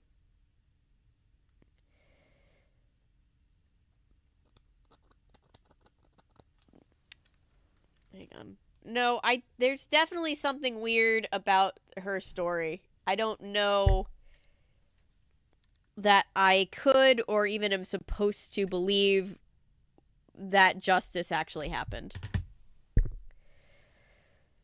All right. Let's just finish this. It is not as long of a last chapter as I would like to see. After everything we've been through. Comments 15,092. The Truth at Last, dreamwith.com. Anonymous. So this essay is nearly 20 years old now. This is in, oh my god, this is in July of 38. Christ almighty. Holy shit. Fuck. And I don't think anyone, except internet conspiracy theory fans, have looked at it in years. But I was reading it over, and I think Gotti was lying the whole time. I don't have any proof, and I don't even know if anyone will read this comment. But I think Gotti killed Nathan. It just makes so much more sense than Rob's infactual behavior after the murder. Why did he never dispose of the body in the weeks of time he had? Why did he let Gotti wander around his house? That's what I said. Why would he even invite her over unless he was absolutely desperate to find Nathan? This is a girl who posts everything she hears online. He must have known what a risk he was taking by inviting her to his house. He knew that she was ephemeral too. At that point, he even called her Effie. He knew how badly she wanted revenge on him. Why would he bring her into his house? Supposedly, Rob and Nathan were fighting, and Nathan threatened to tell the police about the forgeries, so Rob killed him. Why would Nathan go to the police when Bradley's visa had already been approved and the danger was over? That's not a motive. That's a weak link at best. There are too many loose ends. The story is incomplete. The whole case is just too tangled and complicated to see the holes in the narrative. Here's my theory. What if the murder happened when she was inside the house, hiding under the desk in the office? Gotti told us that she tried to escape out the window with her laptop and Rob's own laptop. What if Nathan caught her before she could get out? He would have recognized her as the Girl Scout he'd bought cookies off. He could have tried to grab her. Maybe she kicked him to the ground or knocked him away with one of the laptops she was carrying. He could have hit her on the corner of the desk. He could have hit his head on the corner of the desk. Whatever happened, he hurt his head badly enough that he passed out. He collapsed to the floor, and Gotti panicked. She thought that he was just unconscious, that he would wake up in an hour. She dragged his body over to the office cupboard and hid it inside to give her a chance to get away before Rob found him. She even locked it, just in case he woke up quickly. Gotti never mentions the fact that she found the body in the office cupboard, in the same room she'd been hiding in. But it's stated in the police report. She purposefully concealed that from the narrative, which is very telling. She did mention that the cupboard was locked when she found him, though. Nathan bled out, unable to get out of the cupboard or call for help. He died alone and trapped in the dark. Rob was next seen searching for him on the street. A few hours later, frantically calling his name, he barged past some fans who filmed him. He was already looking for Nathan even then. Meanwhile, Gotti must have gone home to write up the next chapter of her essay. She had to have been hoping desperately that Nathan wouldn't say anything when he woke up, but to her surprise, he never said anything at all. In fact, no one saw him for days. NBC delayed filming of the show when Rob told them that he'd gone missing. They started searching secretly for him, hoping that he'd just gone to the countryside for a few days. Meanwhile, Rob focused his attention on trying to stop Gotti posting about the forgeries, leaving fake comments trying to explain it away as props for a new TV show, etc. He didn't even think to check inside their own house to find Nathan. As more time... I'm getting chill. I'm getting chills. As more time went on, without a sighting of him, Gotti's suspicions grew deeper. What if Nathan hadn't just been unconscious? What if he had been in some kind of internal bleeding inside his brain? What if it had been life-threatening? She told herself that Rob would have found him and got him to the hospital in time. If that was the case, but would he? Had Gotti made his chance of survival worse by locking him in the cupboard? 2 weeks passed and still Nathan wasn't seen. Gotti probably started to panic even more because Rob was acting like Nathan was missing, not just sick. He was searching for him. According to a conversation which was overheard by a fan, he asked Bradley Safitz if he'd seen him. He was offering a reward to anyone who found him. Gotti became convinced that she'd murdered Nathan by accident somehow, and she was going to get arrested, and she'd stupidly posted about being in his house on the night it happened. She knew that as soon as the body was discovered, everyone would connect it with her. So she had to beat them to it, plant a story in their minds before her readers could get there first. She had to make sure no one thought it was her. They had to think it was Rob instead. So she made up a story of a fake argument she'd overheard between Rob and Nathan, posting it online alongside the short video of Rob in the street upset about Nathan's disappearance. She never had any proof of this argument. She rearranged the evidence to make it seem like they were on the brink of breaking up. It must have been so easy to give Rob a motive. He had such a good one already, with the forgeries and the visa trial. I believe that was all true. It's too insane not to be. When Nathan still didn't get in touch, Rob got more desperate. He invited Gotti over to his house to beg her to help uncover where Nathan had gone. She placated him a little, then took the chance to check if Nathan's body was still in the cupboard where she'd left him unconscious. She even stopped the live stream before she looked. When the body was there, she must have been horrified. She had probably convinced herself that it really had been Rob after all. But she acted quickly. In the time it takes to go to the bathroom, she came up with a plan and put it into action. She took photos and his phone to make sure he hadn't sent any messages about her from the inside of the cupboard. Then quickly left. She reported it to the police, making sure that was clear evidence online that proved Rob had the motive and the means, and that he'd been witnessed fighting with the victim. She did a good job.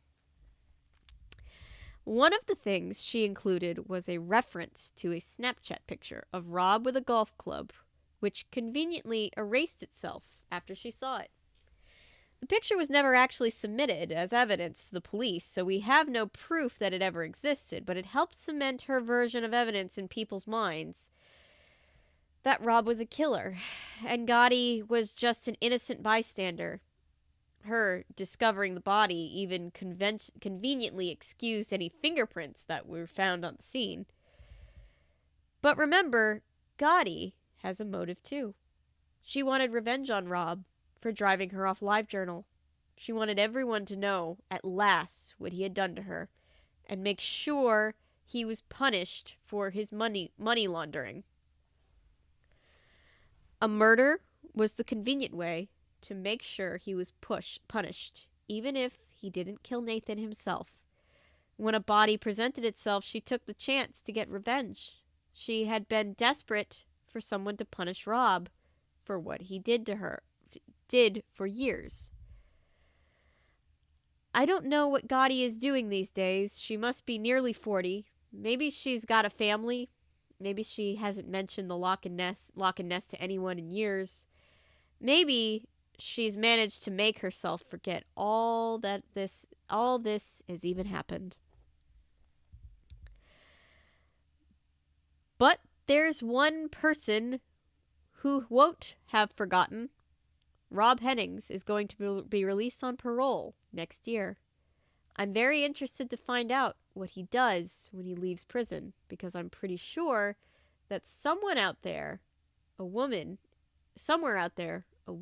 is walking free who should be in jail for murder. They're going to tear each other apart. This comment has been deleted by the moderator. Your IP address has been blocked from posting on this site again.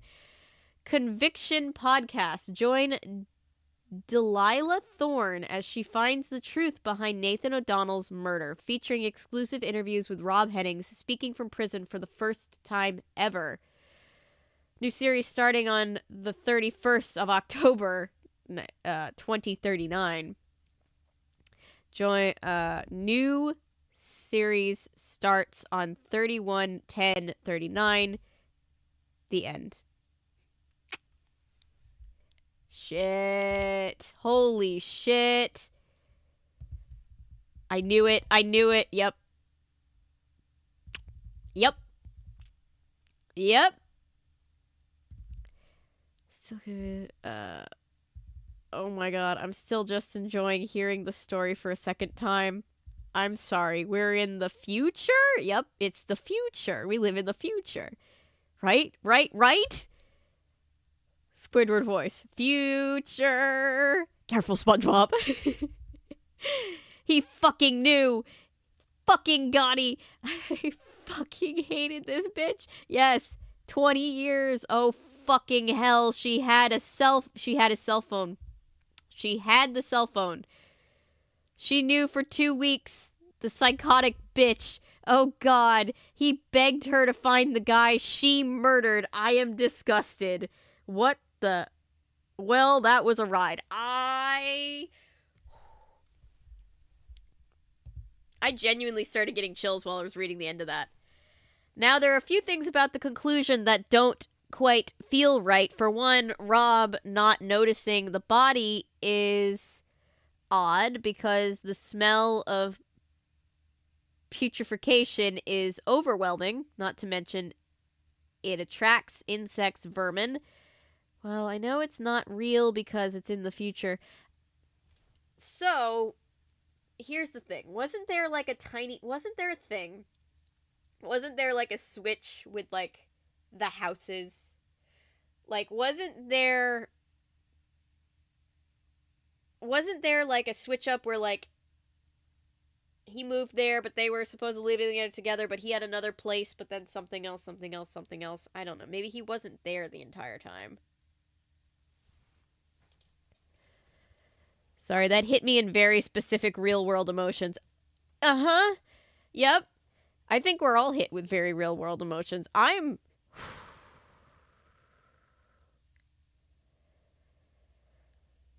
Whew. Wow, that was a ride.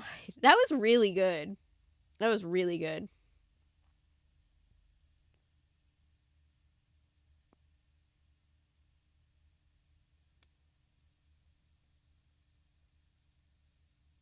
Margot is small enough to be mistaken as a Girl Scout, and Nathan was considered to be fairly large. Was bodybuilding for the show, etc., though it's impossible for small... Though it's not impossible for smaller people to... I mean, she didn't even have to overpower him because... Again, it could have been an accident. Like, he could have... I don't know, maybe she could have just shoved him. He could have just slipped. It could have been... She took him by surprise and, you know. Nathan spent some time rooming with Brad, at some time rooming with Rob. Okay. Wait, did we decide that there's a sequel? Is that what we decided in the comments?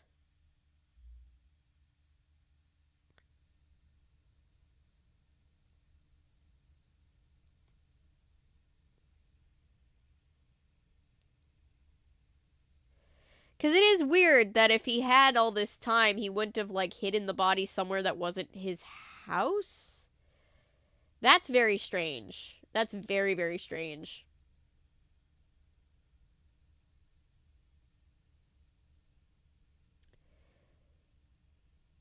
True, Girl Scouts can be up to 15, 16, so we don't know that Margot is tiny.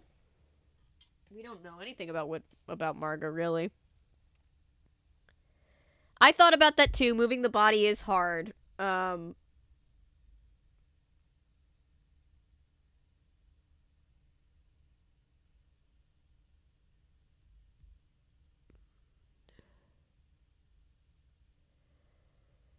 blog and also more. Ooh, I'm so excited. That was really good. I for one fully subscribe to the fact that it makes way more sense that Gotti killed him than Rob. But I do have questions, but that's what makes it feel like such a real true crime, right? Because almost no true crime doesn't have any lingering questions.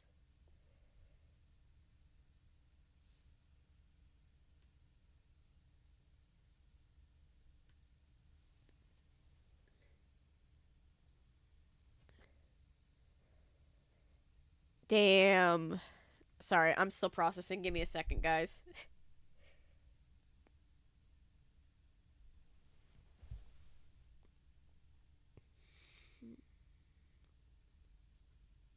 Also, I drank all of my hot chocolate and now I'm sad. Also, it could be assumed that Rob was not in the house at the time, as Gotti could have lied about literally anything. Oh yeah, I assume that Rob was not there.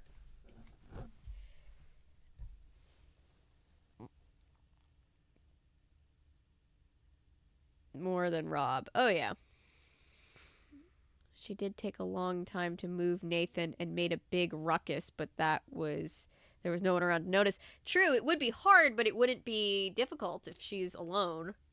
I also know, this is something I know. I'm 4'11" and less than 100 pounds, right? I happen to know, and I've never moved a dead body, but I do know that you can move very heavy things with not a lot of body strength or mass if you know how physics and torque work. Like, it's gruesome thinking about it in terms of a body, but, like, it's possible. It's very possible.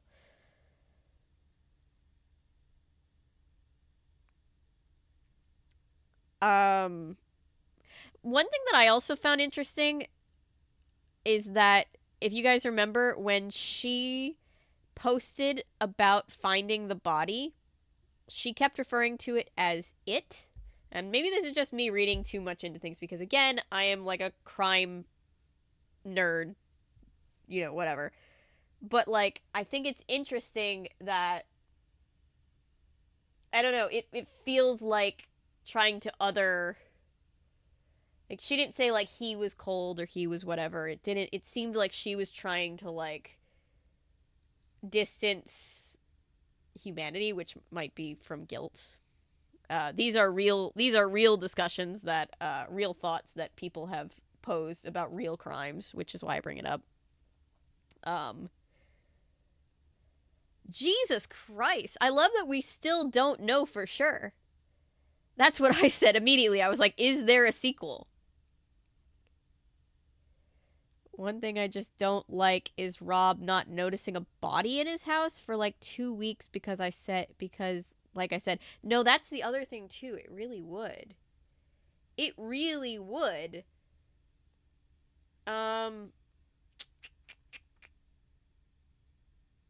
But again, she could have lied about anything. So, like, okay, I'm glad I'm not crazy. I'm like, I know that I watch a lot of, like, I know I follow a lot of, like, law and crime type things. Not, like, Law and Crime, the channel, but, like, law and crime as, like, a topic. So I know I can go real down a rabbit hole with this kind of stuff, but I noticed that immediately. Like, I found it so weird because if she was, like, really just a fan finding one of her idols dead, she would probably be clinging on to the fact that this was her idol, Just read some Sailor Moon novel to wash the taste out of our mouths. I was more disturbed by the Sailor Moon thing in a different way, because this is disturbing in a way that it is intended to be. The Sailor Moon thing was disturbing just in a predatory way. So I don't know that would wash the taste out of our mouths. Plus we all need to have a moment to process together. I don't feel right just being like, peace, right? Like, right away. I feel like talking it over. Advanced decomp stage. So, but didn't she say, like, do we know that Rob was staying there in those 2 weeks, right? Couldn't it be assumed that, let's say Rob is completely innocent of this, he really has lost somebody very important to him, because he was seen looking for him hours later, and he's known to, like, be out at a cabin, to be in all these other places. He could have been traveling around. He could have been staying with other people. He may have just come back to the house just because he knew that was where Gotti knew to meet him, I have not seen Summertime Switch. I will look it up, though. Like, we don't necessarily know that he was living there the whole... Like, he was staying there. I know it was his home, but, like... My brain is mush, I know. Sometimes the best thing to do when your brain is mush is just talk about it. Or silent contemplation. We can silently contemplate, too.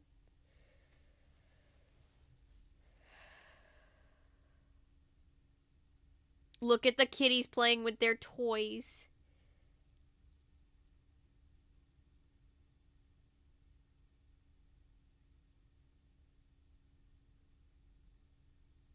You ever just, like, look at your pets and you think to yourself, huh, must be nice to be a pet and have exactly 3 things to think about.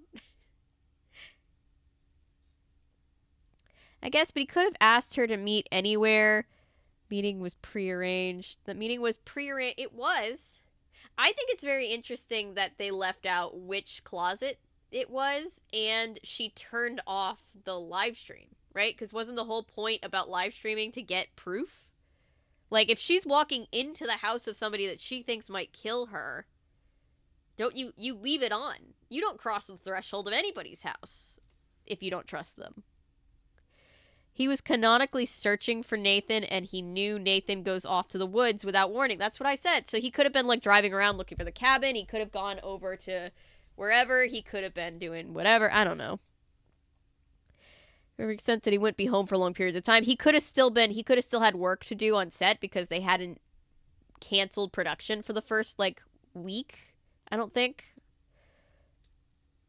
Oh, there's no kitties on screen. Sorry. That's my bad.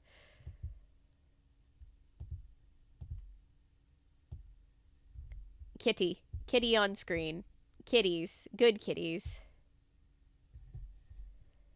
It makes it obvious that she knew what she was going to find. The fact that it was locked. I wonder how we know it's locked. 2 weeks not to come home at all? I don't know. I mean, there's always something, even in real life cases, where it's like there's some kind of strange thing almost always. And it's just kind of like, what's the least believable thing? I think Rob being stressed and maybe having work and looking for his, loved one that's missing and all this stuff, and not being home for 2 weeks is more plausible than Gotti just happening to know, especially since you pointed out the fact that she was like, there was this weird smell and I couldn't place it, but then I followed it to the closet. It's just like, ma'am?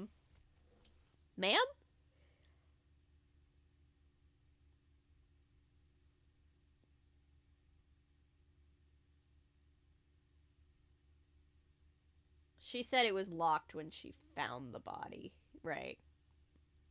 How did she say she got in? How did she say she opened it if it was locked? Or it was locked from the outside. Never mind. Wait, a closet that locks from the outside? Now I have more questions. It's on YouTube. I will check it out. Sorry, I'm picking off, like, fur and things from my clothes.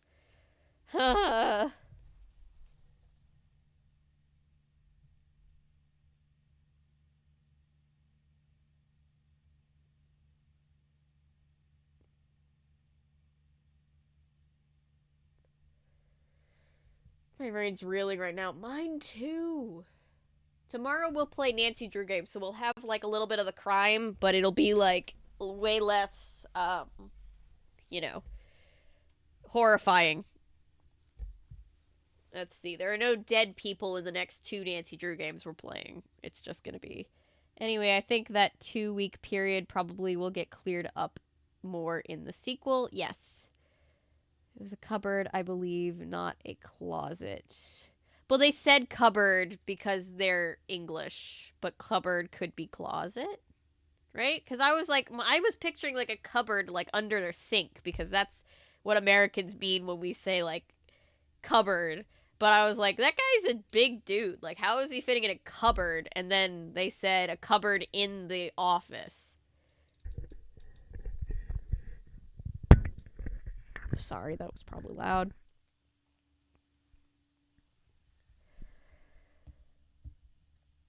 I love that we've read the whole book and we're still wondering. I love that we've had 2 theories posed to us. And we get to decide what we believe. Just like in true crime. Because in real true crime, in real... That's redundant. In true cases that actually happen, you rarely ever get, like, all the loose ends tied up.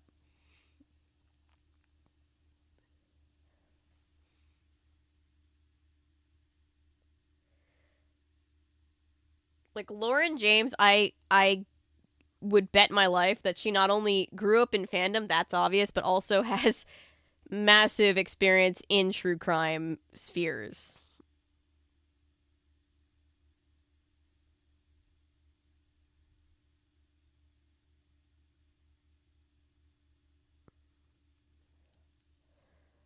God, he probably did it, but the inconsistencies, the discrepancies. I know, right? It's like...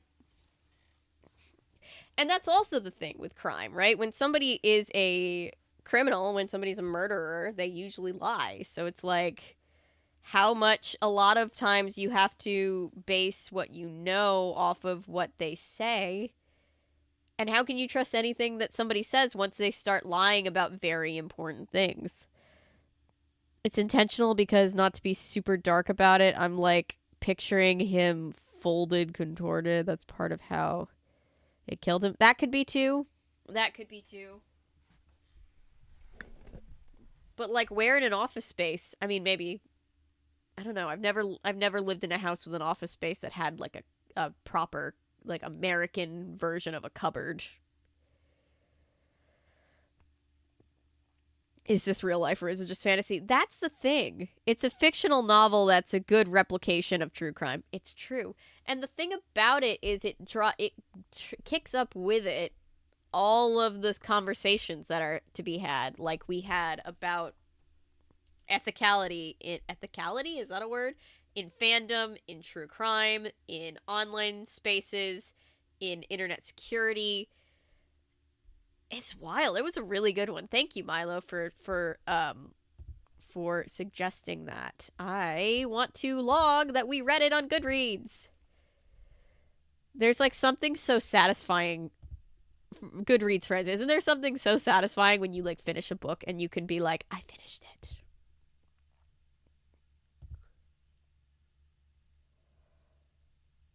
That's a 5-star book. That's getting one of the rare 5 stars from me.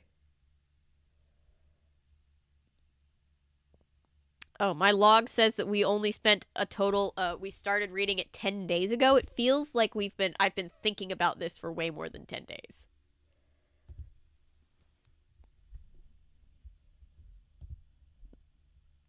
But, you know, that was probably one of the best, it was certainly the best thriller that I think I've ever read, in the way that it sucked me in, and I really, really think that was really, really good. Which has me intrigued. I'm picturing a big rich person office like you see in a manor, like mahogany wet bar. Ah, that's true. That's true. I guess I'm too much of a brokey to be picturing this. I'm like, yes, you're right. You're right.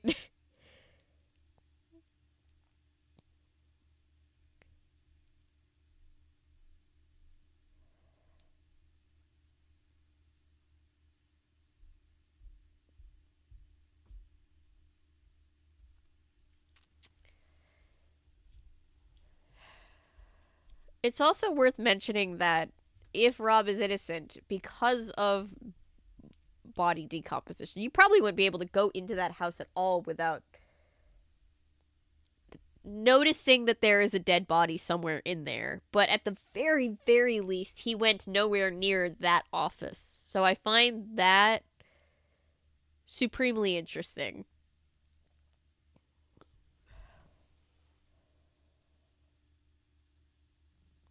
God, I have a very detailed theater of the mind. I apologize. Don't apologize. I think it's great. I'm pretty good at visualizing things, but my thing is when my brain locks into a way of visualizing something, it is nearly impossible for me to rewrite it. So, like,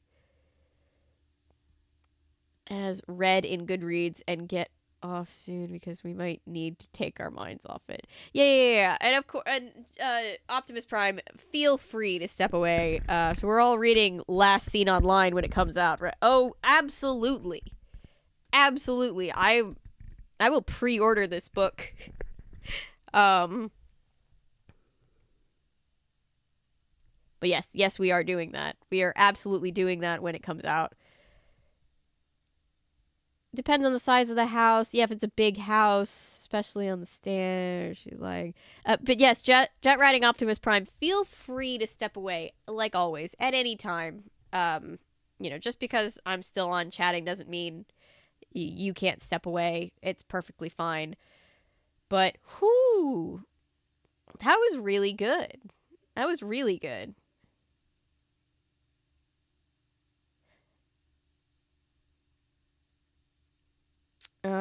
Yeah.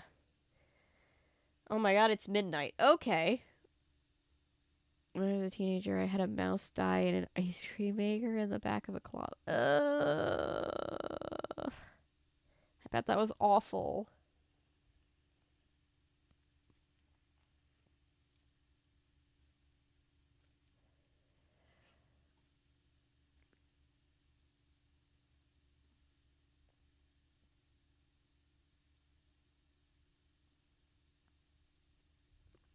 Thank you, Milo. That's very, very sweet of you. It's like a celebrity McMansion, for example. Yes.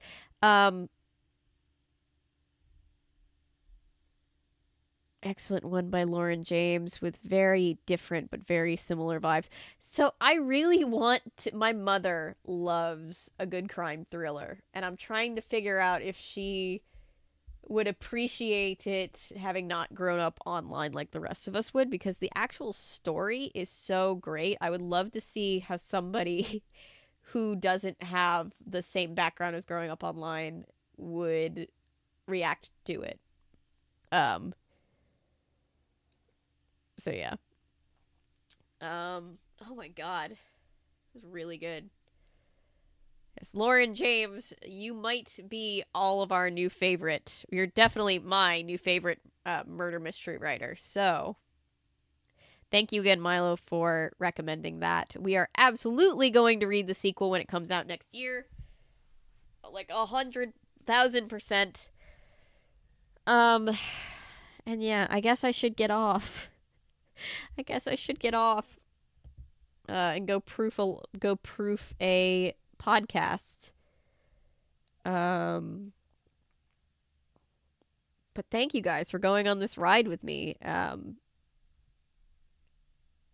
really glad that we have a chill community to experience these very not chill things with, you know? But yeah, I'll get off. Have fun, stay safe, go watch something fun to get your mind off of all the brain melty parts. Bye, Cat Something Another. Bye, Ellery. I recommend the novel to all my friends after the first stream. LMAO. I'm going to recommend this to literally everybody that I think would enjoy it. It's very, very good. But thank you guys. I will see you tomorrow with a much less stressful mystery night of Nancy Drew games. And until next time, goodbye.